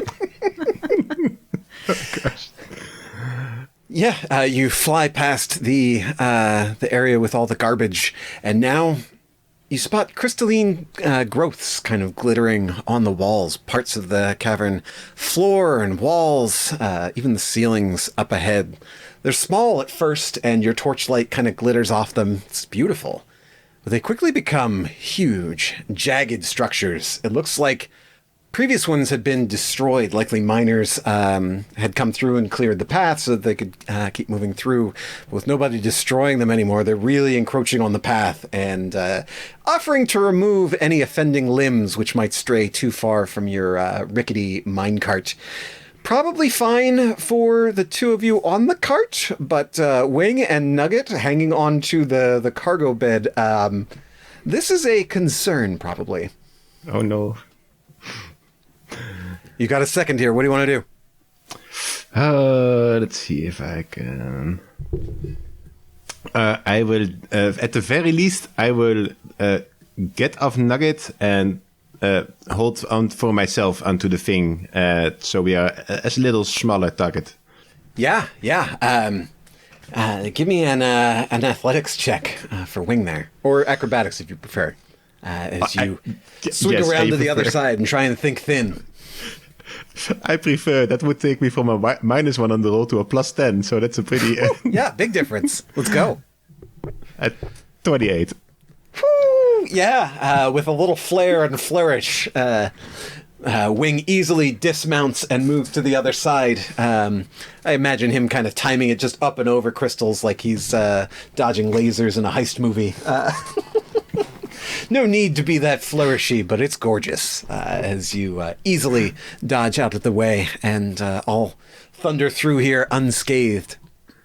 The track continues and begins to open up. There are parallel tracks, and you can see that a bunch of other paths dip in to this area, and it kind of levels out It looks like every 50 feet or so, there are switches left, right, straight that create this complicated lattice work of steel across the floor. There are piles of stone left throughout this area. It seems like this is where ore was probably loaded onto carts en masse here.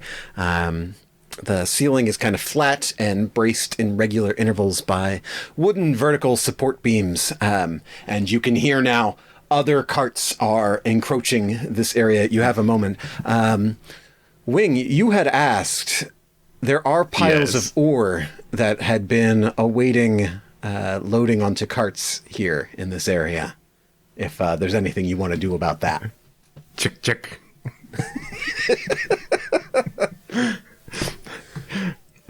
Hang on, everybody. There might be a little bit of a boom. Yeah, let her rip. This tiny bird takes his large boom tube and just points it at I am hoping like one of those are like to the side and not in front of us. If it's only in front of us, well, you gotta take your pick. So yeah, Okay. there are piles in more or less in front of you, but yeah, you can choose to the side, behind, whatever. Definitely to the side to make sure. Hopefully, we are not infected with manganese dust. Okay, it's like I have been tinkering, and I know that manganese. I'll just show you, and I will fire. I will fire a bolt, and I will. Nugget can actually infuse attacks with even more lightning. So I would infuse my shot with an extra bit of lightning energy from Nugget as well. Awesome. To make it better. Give me an attack roll as you fly by. To make sure this works, I will use my point of inspiration to give myself advantage. You can do it after the fact too, if you'd like to save it. I will try that. You know what? No, I'm going all in on this one. We're using it right now. Let's go. I love it. It was going to be a 17, but then I rolled a natural 20 for a 30, for a total of 30. Get some, buddy. As just as one of the Electro Samurai's carts, it's piled in, and theirs isn't a hand cart. It's just a typical like mine cart for just moving piles of ore, and they're just hoping that they coast downward and find you as. You hit well in front of them, hoping that they'll go through this cloud of dust, and it hits and fizzles, and then you can see it catch as parts of the ore. The ore is different than pure manganese, and then it begins to spark, and it begins to catch and encircle this entire pile as it begins to burn downward into the center, and poof, the whole thing detonates, send their cart sprawling in a plume of dust. Looks like it's also weakened one of the support beams, and there's a rumbling in the track as you're all shaken as well. I shout back, and that's how you use lightning. Yeah, it is rad. You are down one pursuer. Scratch one cart as you thunder through this area. From the other side, it looks like another group of the... I forgot the pun name. They've all got awesome pun names. What is it? The Spirit Raisers are coming down alongside. Doesn't look like they will make it this turn. We'll do a kind of like mini initiative here, if there's anything anybody wants to do. I did my thing, so I'm done. Can I just go ahead and like how much time do we have? You've got maybe 20 seconds or so through here. 20 seconds? Okay, a turn is 6 seconds, so I can use guidance for all three of us. You can use guidance for one. It's concentration. Oh, is it? Yeah. Maintained? Yep. Oh, all right, I will use guidance for myself ahead of time. Okay. Jade. Jade's a paladin. I think she's going to say a prayer. Not really sure to who, just in general. Okay. I'm a paladin To of your the wife. crown. I don't pray to a... Yeah. I really hope. Meanwhile, like, my flashes to my wife. She's, like, sitting in her workshop, making stuff. She looks up, and I look in the near distance, and I'm just like, I hope I come home to her again. Okay. As their cart kind of pulls up alongside, they're going to start very much like force choke. These skeletal hands reach out through theirs and kind of claw at your faces and necks. You get one attack at each of you. Miss on Jade. Miss on Wing. Natural 20 on Simmond. Of course. Ooh, I'm sorry, homie.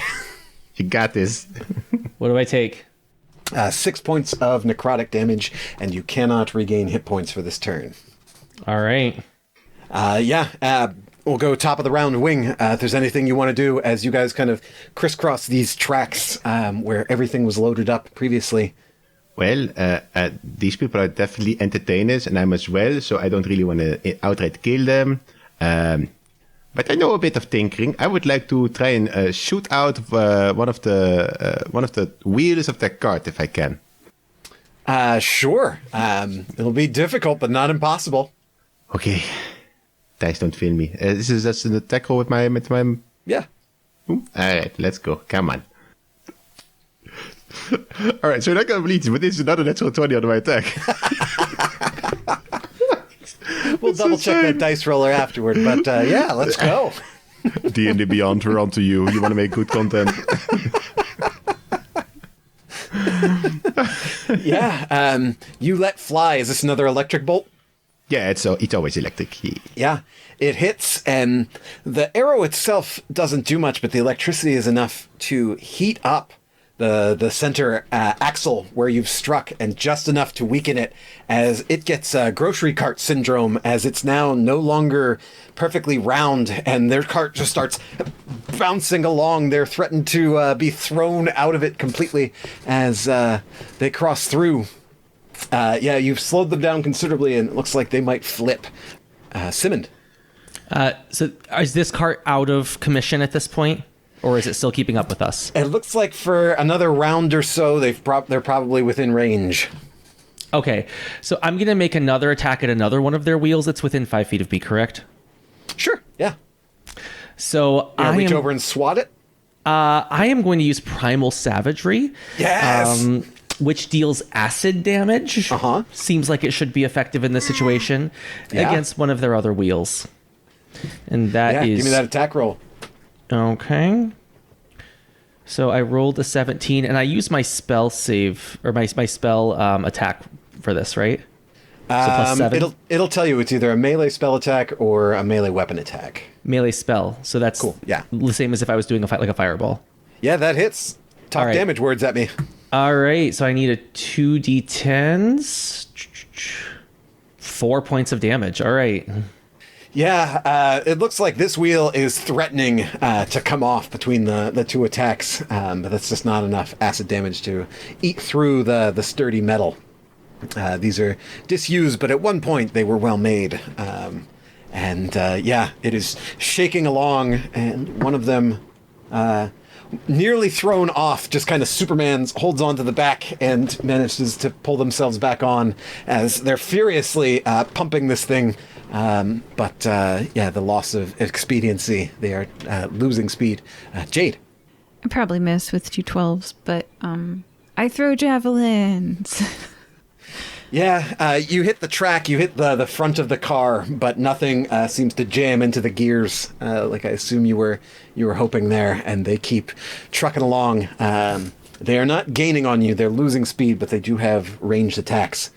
I must point out to my friends, they would not be able to follow us if we destroyed these rails. Sure. That brings us to baddies, and they are going to summon skeletons on top of your cart. Oh, goody. Oh no. There are now 2 undead skeletons that just kind of come out of the interworld space on your cart. They're clawing at both Simmond and Jade, threatening to slow you down. Probably not a huge danger in terms of damage, but if they start putting hands on the pump and things, they could be a considerable concern. And another ghost choke comes out for Wing. 19 to hit. Yep. 10 points of necrotic damage. Yeesh. And that'll take us to the top of the round. Wing. All right. I see they are slowing down, so I'm hoping they are not a problem. But there are some skeletons on my friends now. I don't know if I want to, fire a cannon at my friends, though. So I will throw a dart. I got a dart. All right. Let her rip. Yeah. I will do 2 darts attack in that case. First one is a natural 1, so never mind that. 14. A 14 hits. Oh, sweet. I will do... once again, Nugget will infuse my attack with lightning for an extra d6. So that's 8 piercing and 4 lightning damage. That will drop it. Which one were you attacking? The one on Simmond or the one on Jade? Oh, no, you're asking me to pick favorite. How dare you? I mean, you choose who you're throwing at. This is hard. I mean, Mr. Simmond is a big, strong bear, but Miss Jade always protects me as well. No, Miss Jade wants to protect her friends. She'll throw herself in front of anything, so she'll probably want me to attack the one at Mr. Simmond. So I'll do the one at Mr. Simmond. Well reasoned. The one on Mr. Simmond. The initial impact doesn't seem like it's going to do it, but the electricity that spasms through it like a taser disrupts the energy, holding it together, and it falls apart and clatters onto the track. It's run over by your wheels, and it is no more. That takes us to Simmond himself. Sure. So I am going to take a small bit of thorny vine and I am going to press it into the wall and from there cast Thorn Whip. Yes!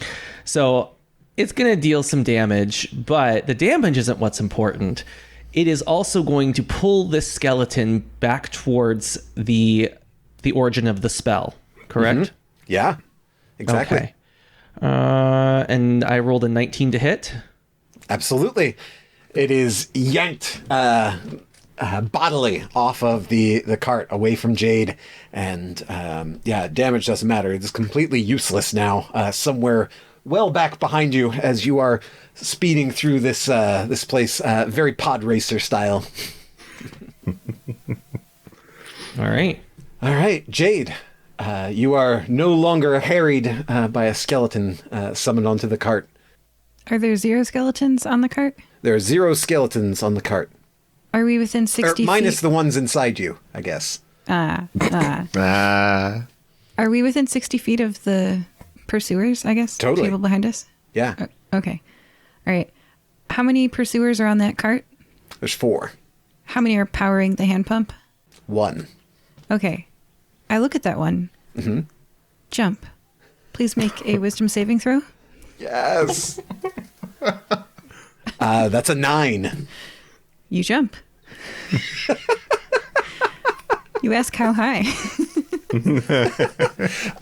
Doing a perfectly executed pike jump. This cheerleading necromancer nearly hits the ceiling of this cavern and then lands well behind this this cart, hits and rolls. Seems to take a little bit of damage, a little roughed up. The uniform kind of scuffed and dirty now, but no longer powering the cart. It's coasting now, slowing down quickly, especially on that lumpy wheel. And that was the command spell for everyone concerned about mechanics. That ends my turn. Awesome. It looks like you're going to lose them. We are almost out of this loading area. There's a narrower path up ahead where they all kind of join into one sort of track. But they are going to throw their last spells at you. There are 3 left, 1 for each of you. Jade, 17 on the die. That'll hit. I have a 21 AC. Yeah. Okay. 12 points of necrotic damage. Natural 20 on Wing. Only fair that it comes back your way, bud. Yeah, it's fine.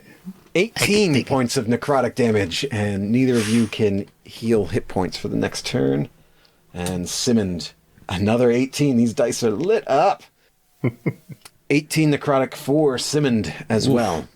Damn. As you lose them in your dust until maybe they can try and pick up. But with that damaged wheel, it looks like they might be done for without having that momentum going down the hills. And it looks like you might be in the clear here. That was 6. That takes us to 7. Not only does the path converge all into one, there's another sharp turn up ahead. Your cart has taken some damage. There's a lot of wobble in your wiggle as you have a sharp bank to the left. The inside area of this place seems to have crumbled away, and water sloshes below. Everyone, jump into the water. It's just a river, right? No, this is just... I'm just kidding. No, don't. Okay. you're curving around this water. Can I lay on... So it's curving to the left. Can I lay down on the inside of the curve? Totally. On the left side of the cart? Yeah. Yeah, throw your weight to the left. Anybody else doing anything? Question. Can inanimate objects be affected by healing spells? They cannot. They do not, but we can be healed. You can be healed. Sure. Okay. I feel like all of us have taken some damage here, and we might be in for a little bit of a hurting. So while we have some coasting time, We are not coasting. We are in a sharp 10. that's fine. I'm going to anchor the thing to our cart. I'm going to cast Healing Spirit, and I'm going to anchor this thing to our cart so it moves with us. We're all in a very enclosed space, so it should be able to reach us all. That way, every 6 seconds, we are all going to heal some amount. I'm on the cart behind, so I'm probably not, but that's fine. How far away are you? My I range think is 60 feet. It can touch one person per... it sits on one square that you occupy, right? It does, yes. It does not heal everyone within range? Yeah, you have to move through the space of the healing heals 1 spirit. 5-foot space. Oh, and each of us can only occupy a 5-foot space. Right. Oh, okay, that's less fun. I'm fine. I got hit points. All right, well, I don't. I'm doing just fine, but thank you. You're so kind, Simmons the kind.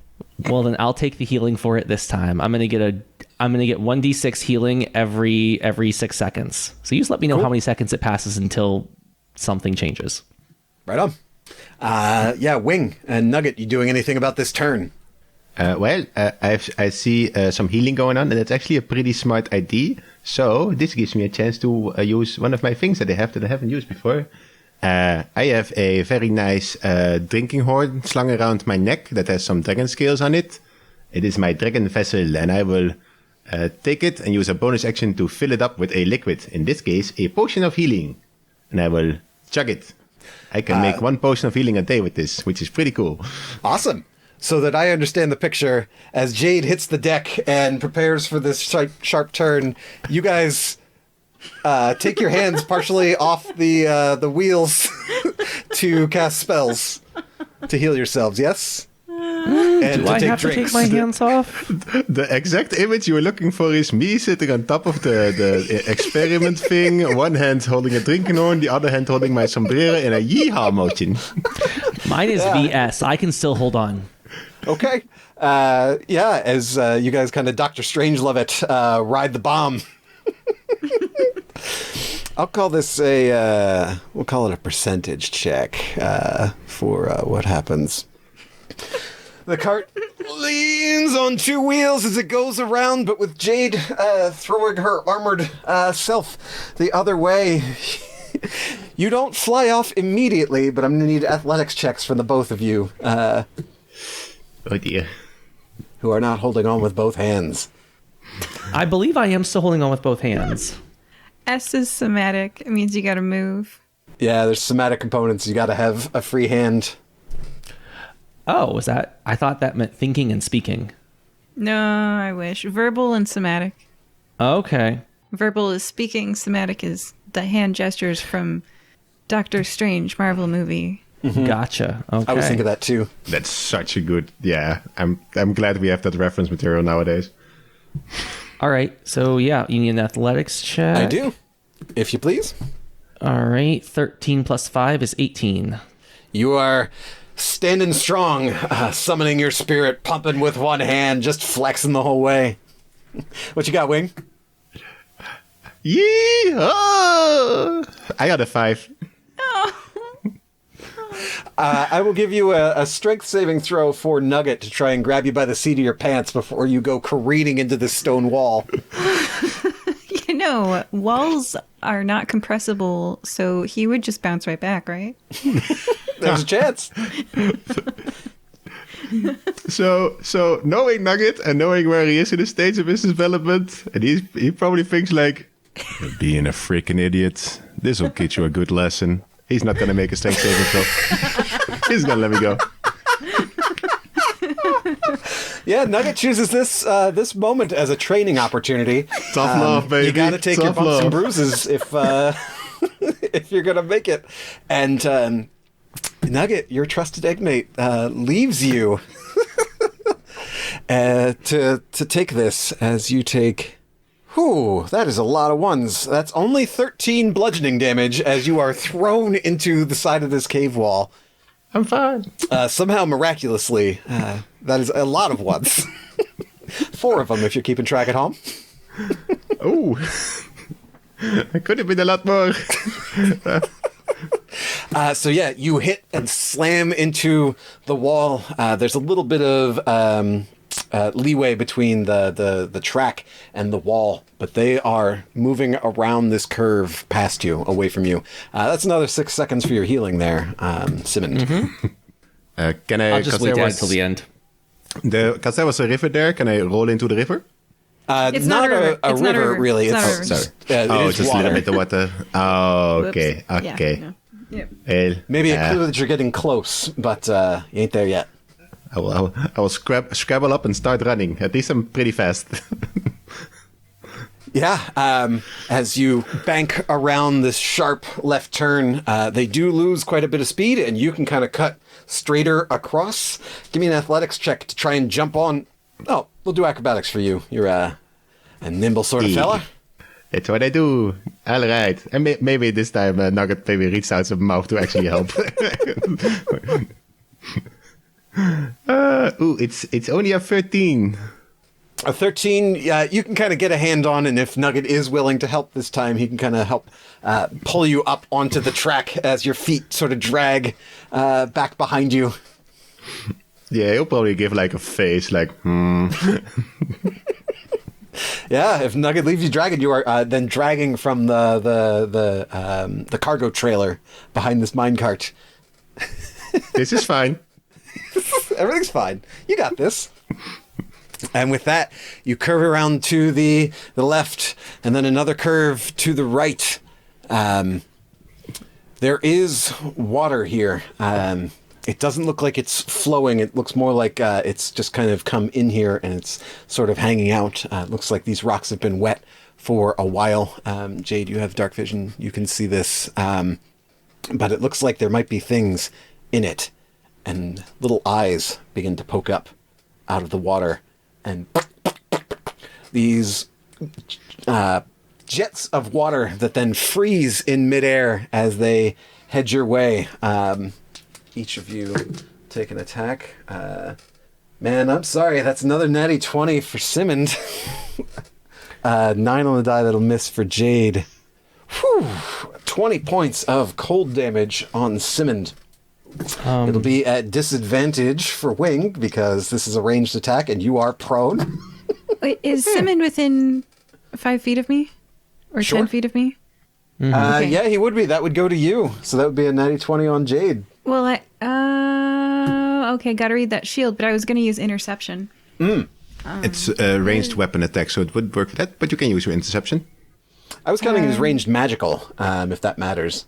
Okay, the shield of missile attraction is for ranged weapon attacks within Okay, 10 feet this of would be me. magic target me. then. So it would still hit Simmond. But you could interpose if you want. I have an aura of protection and I have an interception. So the question is, when a creature I can see hits a target other than me within 5 feet of me with an attack, did that happen? Yeah? Okay, I can use my reaction to reduce the damage the target takes by 1d10 plus my proficiency bonus. So let me roll. Sweet. that. Feels I good to have a pally friend. Use my shield. Well, that's like 6, so you know. I was It's here. something, because I'm almost dead. Ooh. Yeah, 14 damage. Your friend looking out for you, shielding you as you move through this space. So 13 on the die, 18 to hit Nugget, or Wing, sorry. 18 would hit me, yes.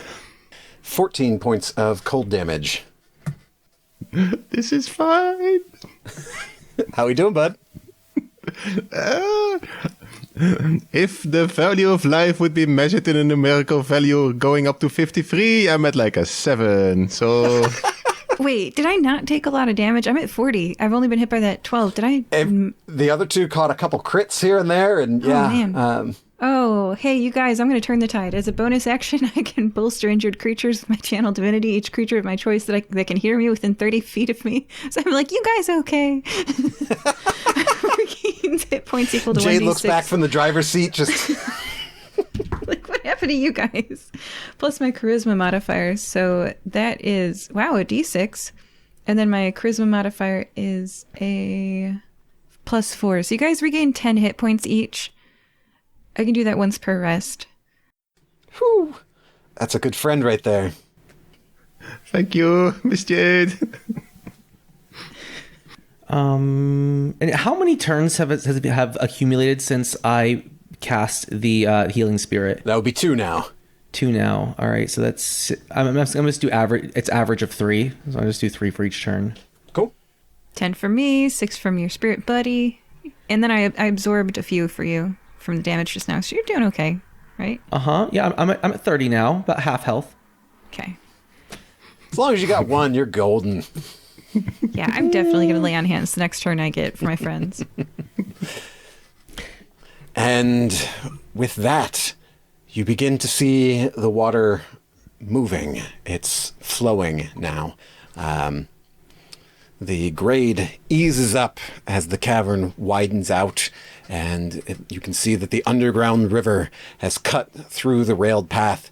Looks like the construction on the bridge had been begun at some point, but never got anywhere near finished, which is sort of unfortunate because you're hurtling toward it with just seconds to react. There is another steel bumper there, but general safety guidelines might suggest not slamming into it at full speed. What you want to do? Hit the brakes. We need to slow down the cart, correct? Yeah, Simmond has the handbrake. Is there water around the tracks that we're on? It kind of cuts horizontally. There is a smaller, not quite a stream, but that kind of width and depth to your left, yeah. Could be jumpable if you wanted to try and risk it, but you don't know how deep it is. I was thinking freezing the wheels, but that's not going to work. I guess we can try the handbrake first. All right. Simmond grabs the handbrake. Give me an athletics check. Okay.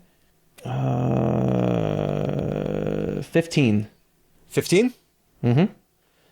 Yeah, you pull it, and there's a little bit of give, and you're click, click, click, click. It's not, and you pull it further, and it catches, and you can hear the screech of these brakes and a shower of sparks. You can hear them hiss down into the water below.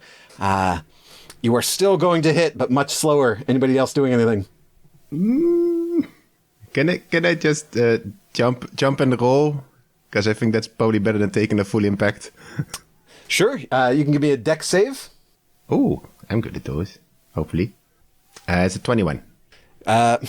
More ones. You will take half of 4 damage. 2 points of bludgeoning damage as you let go and just sort of roll it out. Nugget will probably also jump up and roll because, Cool. Give me a dex save for Nugget. He's smart. All right. Nugget, what do you got? Oh, he's also good at dex saves. He's so good at things. Such a good Nugget. That's a 10 total, though. He will take 10 points of bludgeoning damage as he hits and rolls, but his physiology doesn't tuck in as well and really takes it on his dragony elbows. He's fine. Jade, We're fine. how you handling it? I mean, metagaming, I'm hearing it's dex to jump off this thing, so guess who's not jumping off this thing? I don't think that's metagaming. I think your character would know that people who are very agile are better at jumping off and rolling. Yeah, and my character's like, I don't abandon ship. I try to lift the Titanic out of the ocean, and I'm going to try to stop that. So in physics, if you prolong the impact time, you decrease. Yeah, crumple zone. I'm trying to. So I guess I'll do like a thunderous smite at the thing we're gonna hit, so that maybe the force of my hitting it, I can push the cart backwards a little bit thus Yeah. You increasing its force forward. Okay. Yes, And destroy the bumper. Go for it. You're going to take some of that impact in your hands, but it's fine. yeah, that could work. Okay, so Yeah, you lean off the front. One-handed sword, two-handed sword. What you wielding there? one-handed. I got a Okay. shield. I'm So you're not thunderous. holding on at all. Well, I'm bracing myself against that middle thing that's kind of loose. Okay, yeah. With my feet, wedging myself so that if I go backwards, the cart go backwards too. Okay. All right, sure. I'm gonna do Thunder Smite. Yeah. Is that an attack roll? Yeah, Cool. and I AC had 10. pre-rolled. Yeah. Then I hit it twice, and then I do an extra 2d6 thunder damage, which is 10. That's pretty good. So that is a 7, a 9, and a 10. So that's 26 damage. Paladin's actually hitting stuff for once. Yay. Yeah, the thunder damage is especially useful. That is force expanding out for the point of impact, like an airbag between the two of you that slows down the cart. You will take 6 points of damage. I don't know if you ever hit a baseball with like a metal bat on a cold day and it just reverberates through your hands. Sucks. Don't do it. But yeah, it hurts your hand something fierce, but the cart will slow down. It'll still impact. It'll still basically knock this this kind of bumper over, but you will not careen into the river, which is probably nice, I assume. I hear there's things in it. Yeah, rivers have things.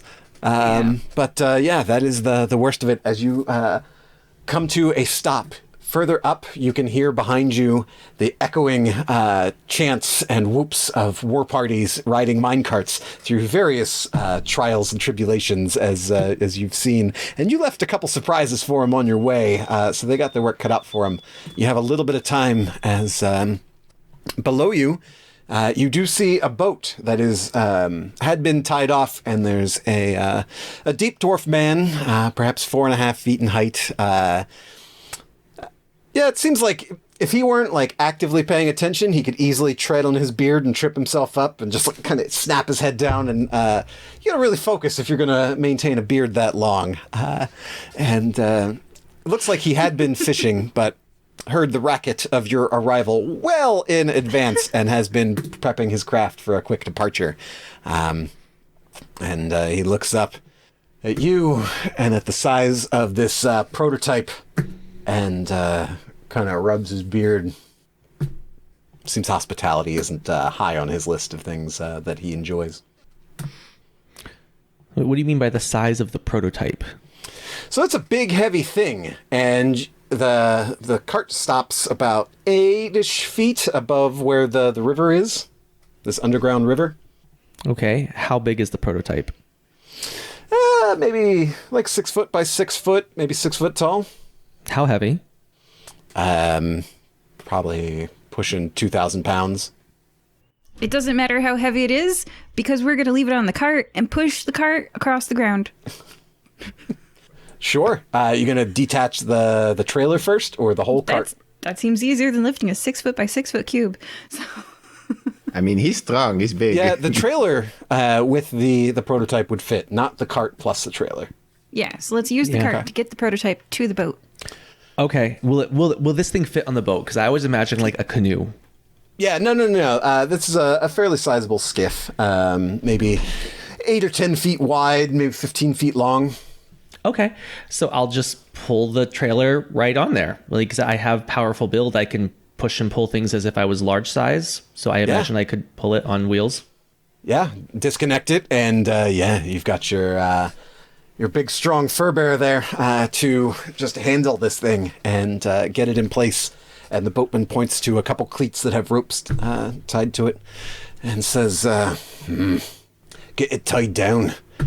If you're not used to traveling in the underrivers, I suggest you tie yourselves down as well. Best we be getting off before your company arrives. Hello, we have a man in the back with us. Can he also come? He just kind of half looks at you and grunts. He doesn't seem to care. He was paid to do this and doesn't find your shenanigans charming. How dare he? My shenanigans are amazingly charming. I agree. This man has no joy in his life. You must show it to him on the boat later. Let's go.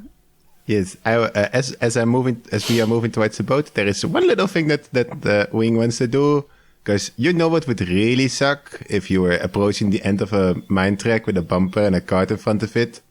If you did not know that there was a bumper and a mine track in front of it, I would like to cast a fog cloud on top of the bumper and the cart. Man, getting your mileage out of fog cloud. Yeah, that is now essentially invisible.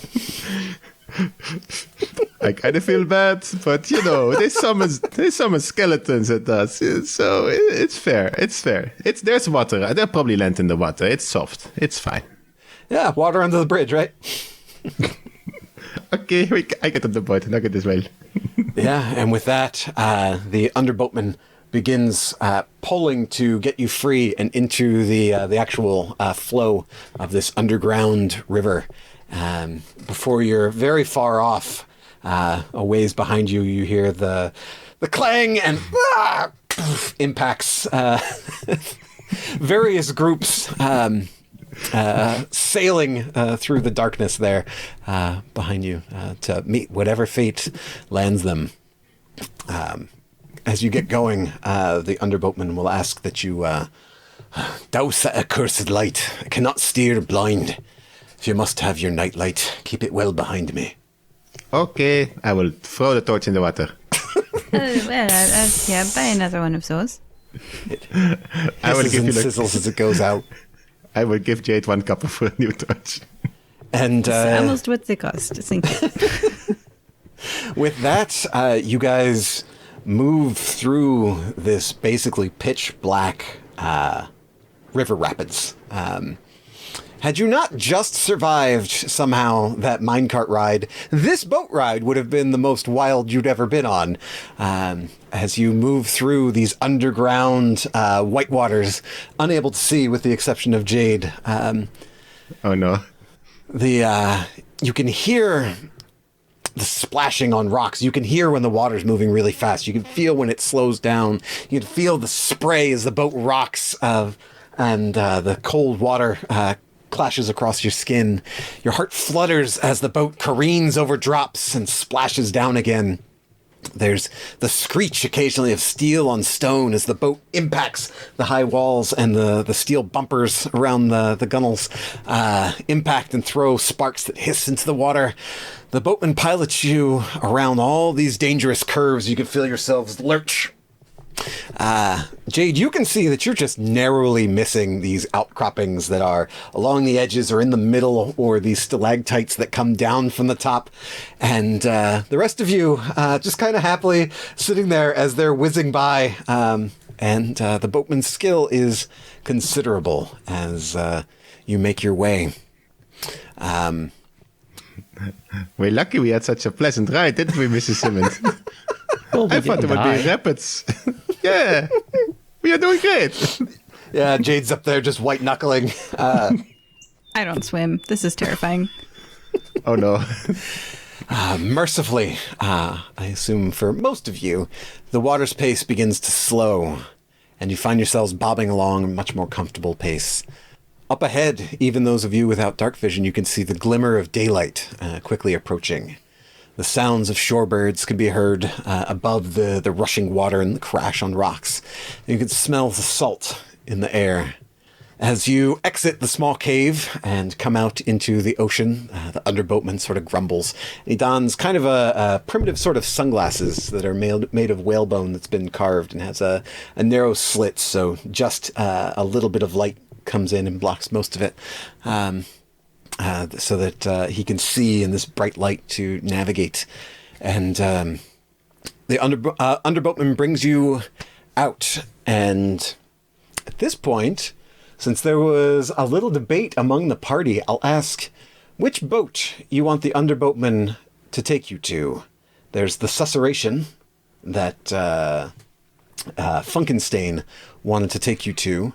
And then there's another corporate craft that's moving along this shipping lane that is flagged with one of the same parent companies as Pappy Watson's. That's a dilemma. What do you guys think? How about both?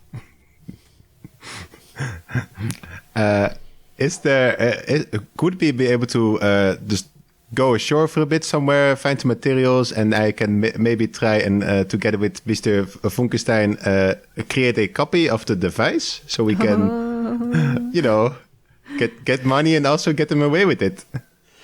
You're at a pretty rocky, treacherous spot where the river comes out, and you basically exit into a shipping lane south of Nicomoy. Yeah, that's going to be a bit tough. They're not really a workspace kind of environment. Yeah, this little craft in the ocean waves is dipping and churning quite a bit. Hope you got your sea legs.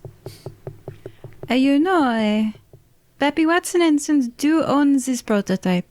So escorting it away would be theft, and I do not support theft. I am a paladin. Hello, I am a wrench and you're a monkey. So I will support the return of this prototype to the company. However, you do not own beings, you do not own the moles. They do not own the moles. The moles own the moles. So where they are is up to them, don't you think? And it takes them to power this engine, yes? I am fairly certain the moles are not sentient and don't own themselves. I'm pretty sure possession is 9/10 of the law in this case. Well, they certainly don't have any contractual right to own the moles. No. And I think that we know where the moles live. So I think that we own the moles. We could definitely own the moles. Yes. I mean, I could ask them if we own the moles. I can speak to moles. Oh, yeah, me too. Oh, we can speak with them together. Oh, we could definitely convince the moles that they belong with us, yes. So I think we should return this prototype to the company, get the 12,000 gold, and they can power it however they want, but it's not going to be with moles. Yes, then the fire-breathing kittens can return a prototype, because they have not returned a prototype today. That is true. I also have disguise self, so maybe just me could go and return the prototype, looking like an elf, for example. An elf of the Moody Booksellers. Yes, I love it. Mm-hmm. Yes, we can keep our name of fire-breathing kittens out of the records. Might be a good idea. Okay, and then we can go talk to the moles. We speak for the moles. Do any of you have a way to copy his writings? Because that's probably the most important part. Because the metal thing can easily be recreated with some time and instructions, but they want the instructions back as well, I think. Yeah. You are always trying to copy everything, which is great. I love Corvidians, but they own this design. So what he has to do is create a new design that they do not own. Because you are no longer an employee of the company. But he probably needs at least some of his writings for that as well. And hello, in the bag. Hi. Oh no! Get him out! Yes, this is terrible. I am not a fan. Hey, you did not get the mine ride problems that we almost died. So, some of us. Hey, I high five you guys to lay on hands. I can give you a lot of your hit points back. I think I have 5 times 7 is 35, so just take some. I give you half of 35 each. So 17.5. After cold cocking Funkenstein, you're now letting him out to show him that you're high-fiving each other to sell his things back to the people who owned them. Oh no. Okay, so listen to our plan. Here's our plan. Okay, so you got to make another one. Yes, a different one. But of course, so long as I have my notes, it is just a matter of time and effort for the other things. Okay. They technically own your lab notebook as well. We can get into that. Is your art so cold that who makes ownership is such an important thing? These papers means the world to me, to them. It is a bottom line. They care nothing. No, they own the notebook. They don't own these papers here. We can copy it. Oh, there we go. So DM understands you're tearing the pages copying. out? And then, No. We're copying them because he can use them to build a new design that is powered by the moles and How are you copying intellectually them? distinct Okay. from... So just starting from scratch, basically, but with the knowledge that he has. Yeah. Because, again, they can't do anything without the moles. They can own the engine all day long and the lab notebook. It sounds like they don't want to do anything. They want to bury it. Yeah, they just want to bury it anyway. Give them the lab notebook, give them the prototype, keep the moles. That's the one thing I cannot copy because I cannot read, so I can't help with that. Can you draw? Oh, I can draw very good. Do you want me to draw you some pictures? Yeah, draw these lines, yeah. You don't have to understand the same mean. Yeah, I mean, this is like years worth of research and schematics and trial and error and things. So I guess you wouldn't need all of it, just the parts that wound up working that you find out. In hindsight, I suppose. But in the open ocean before this craft passes you by, I don't think you're easily going to be able to copy much. You can maybe get a Cliff's Notes version of a couple pages. Pick your favorite page, the one where the formula has worked. And Why would we not just take temperature- the page? No. Write down the bake time, the recipe ingredients, and how many chocolate chips to put in this cookie. Here we go. So chocolate. I'm afraid I do not understand, but I'm in your hands. It seems. We Just copied do the your last best. page. Yeah. They Yeah, own your book, but you have to. It has to be intellectually distinct when you recreate this anyway. So it should be different. You He'll know how to build this machine. He'll turn instead to the formula to make the. It's kind of a ceramic that encapsulates the molten iron that translates very little heat to the outside, so you're not heating up everything by having these kind of very Dr. Mario kind of pill-shaped things that plop in. And begrudgingly, you can tell the boat, or he will agree that if you tell the boatman, he can flag down the ship sailing past. It is flying the South Guasso Commercial Holdings flag. Please also get back in the bag. Your life is safer in the bag. Yeah, this huge monstrosity of a being, very cowed, climbs into the bag again and pulls it up over himself as it drops to the deck. Such a nice man. So nice. And you flag down this commercial vessel. They will steer a bit towards you as the underboatman pulls oars to get you across. It's very slow going without that river current, and it's mostly the other craft moving along to pick you up. As you pull up alongside, they'll deploy a crane for moving heavy equipment, and they will pull up the entire cargo cart to bring everything up on side, and they will drop down a rope ladder for you all to climb aboard. Oh, I was going to hop on top of the cube. Oh, sure. You can ride it up. I've ridden cranes before. It's fun. Go for it. Please do not ride any industrial cranes. It is not work safety advisable. Yeah, OSHA frowns on that. Are they a sponsor? We should get sponsored by OSHA. That would conflict with our other sponsor, Consent Butter. Oh no, we can have as many sponsors as we want. So if you're out there, OSHA. Yeah. But you land on the deck with this big piece of cargo, and this is a very corporatized ship. Their roles might not align as you might expect, and so one of the cargo management coordinators is a dragonkin with kind of grayish scales that edge in almost like a pinkish red at the crest of the head and around the elbows and the knuckles and things. strides up to you and greets you. And hello, it seems you are bringing our cargo aboard. You are in trouble of some sort. How may we assist you? So we just need to bring this back to headquarters. He looks at you curiously. I show them the flyer. And of course, I'm going to have to call this in. And he looks and says, hey, Greta, can you get Thranzikaz twice darned and have him radio in that somebody came back with a flyer?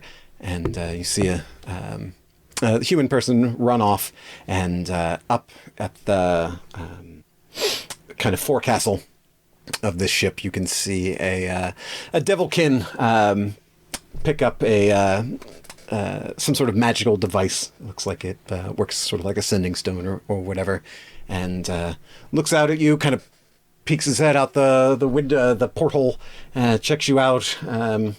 I would like to hide. Hide on their ship? I just break line of sight with the person with the phone, because I don't want to have the records of the exact same composition of group as that was before today. So Oops. Yeah. Nods and then comes out, and after a minute stands before you. Uh-oh. I forgot. I'm standing here. Oops. Hey, yeah, it seems this bounty is already claimed. What is it that you have here? Well, we don't know who turned in some bounty before, but we went and found the prototype. We even talked to the guy. He said it was the prototype. This is it. And what guy was that again? It was silly name. Start with an F. Yeah, nod. Yeah, I might have some idea who that could be. And you had paperwork to go along with this? Yes, indeed. We have everything. Hand over the notebook? Do you have the reward? This is kind of a one-to-one trade, in real time. Yeah, well, the rescue, you floundering about in a tiny craft on the rocks, that's free of charge. But I'm going to have to radio in that we found it, verify who you are, and the payment is to be dispensed from dispatch. So, yeah, I have your reward. All right, that works for me. Go ahead and radio in. We'll wait. Oh, I have. They said to make sure that the notebook is here because something else was returned earlier without it. I pulled the notebook out. He'll let you hold it, but wants to flip through it. Yep. We'll turn and check, and the schematics do seem to line up. And if you wouldn't mind holding on. Yeah, HQ, this is Thranzikaz twice darned on the, what's the name of the ship? On the Rising Prophets. Yeah, I got some fellows here who, yeah, that seems to match. Well, they do have the paperwork. Yeah, big thing. Real heavy. I saw the crane dipping. No, they did not. Who did you say you were again? The Moody Booksellers. Yeah, no, not them. Son something. Yeah. Well, seems straight. All right. Half? Well, done and done. All right. Thank you, HQ. And puts the radio away. Well, thing is, that bounty's already been partially claimed. Best we can do is half, and I thank you for your service. Maybe we can work on business again sometime. I put the notebook right back in my bag. The best we can do is F2. And I'd like to make a persuasion check. Well, we can kick you right back into the ocean if that's your preference. Our notebooks are now waterproof. Golden. Oh yeah, they wanted to disappear. Can I do a persuasion check? I have a +7 in it.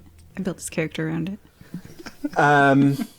Yes, you could persuade them, but they don't seem to actually want the things that you're holding ransom. They just want them destroyed. Oh, darn it. Oh, that's so a good your point. Bargaining chip Is may to not do be what worth they want. Right. Not really, because I can turn into an aquatic creature very easily and get right back to shore. Well, you would not want this published, would you? Now, ma'am, that's starting to sound a little bit like... Blackmail. Great. I'm a cop. Just keep in mind, we have a contract right here that very clearly says 12,000 gold. It is up to you whether this contract goes through and gets fulfilled. Yeah, yes, everything or nothing. There is no yet well. There's a price per word on those kind of outputs. There's a bit of fine print that don't make the cut generally. So, and it is also you can a wave legal your piece requirement. of paper around all you like. I have a chest of gold. I'm happy to kick it over. You just ain't gonna get the payout you were hoping because somebody beat you to it. Guess you should have been faster next time. Well, I think you better call back to HQ because technically speaking, when someone crafts a contract, any ambiguity in that contract... You got signatures falls. on that contract? No, nobody signed it. Okay, I guess this is our book. Very well. You know, 6,000 gold, it sounds okay. You know, tell you It's what. better than nothing, ain't it? Can you throw in, I would like, can you throw in anything else to sweeten the deal? You know, How about a captain's hat? We're changing over. Old regs are no more good. Captain's hat. Head, please. oh, yes, I said captain's hat in a different accent. That was me. I take 6,000 gold in a captain's hat. And he holds out his hand to shake. Maybe also, can I toot the big horn?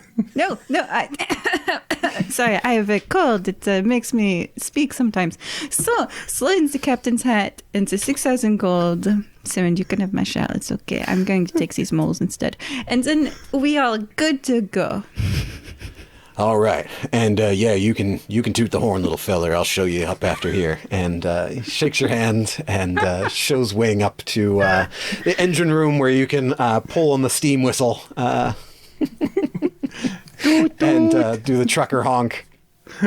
And yeah, eventually after not too long a ride, they drop you on the docks. And Somewhere along the way, I'm standing on the prow of the ship with my arms stretched out wide with Nugget holding me from behind. And yeah, as you guys make tracks back to, I assume, HQ, any closing thoughts as you walk off into the sunset? I have some opinions about how that corporation does business. You're not alone there. Yes, they sound amazing. I definitely want some moles. I'm coming for some moles. We will now be known as Captain Nugget and First Mate Wing, as Nugget has the captain's hat. Yeah, I mean, technically speaking, they have chief operations sailors and not captains. And after the rebrand, the captain's hats are no more good. So, yeah. Captain Nugget, indeed. I like how it all worked out for the endangered species. Indeed. Yes, we don't know how they taste yet, so we got to make sure some of them are still alive. That's no comment. But that's And that's all from us at Fire Beaver Guinness.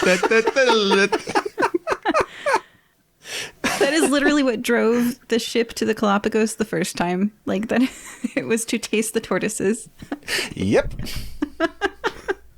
And they were tasty. I mean, Well, worth it. I mean, Yeah, man. Spark moles might cook themselves. Who knows? oh my gosh. They could. I bet they're spicy. Yeah, so as you guys walk off into the sunset, the sea breeze behind you, you can hear the ocean crashing and the gulls above. We will draw this one to a close. So, thank you for joining me for my first time ever running a game for the Fire-Breathing Kittens. Our heroes today were Simmond, See you later. Jade, you can have my shells of gold, Simmond.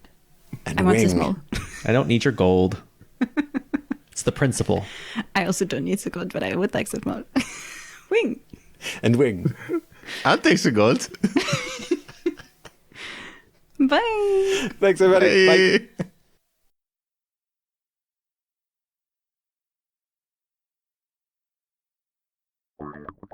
Are you listening to the Approach Shot podcast? If not, here's what you've been missing. Mr. Dale Murphy, number 3. I struck out my first time, the second time, and I struck out my third time. And Bruce Benedict came up to me, goes, Murph, just, shake it off. Don't worry about it. Besides, that last pitch you swung at, if it hadn't have taken a bad hop, you'd have hit it. Download an episode or two of The Approach Shot today and find us on the web at approachshot.net. Ladies and gentlemen, Project Entertainment Network presents The Mondo Method. An old man with a goatee teaches a younger guy with a beard how to write.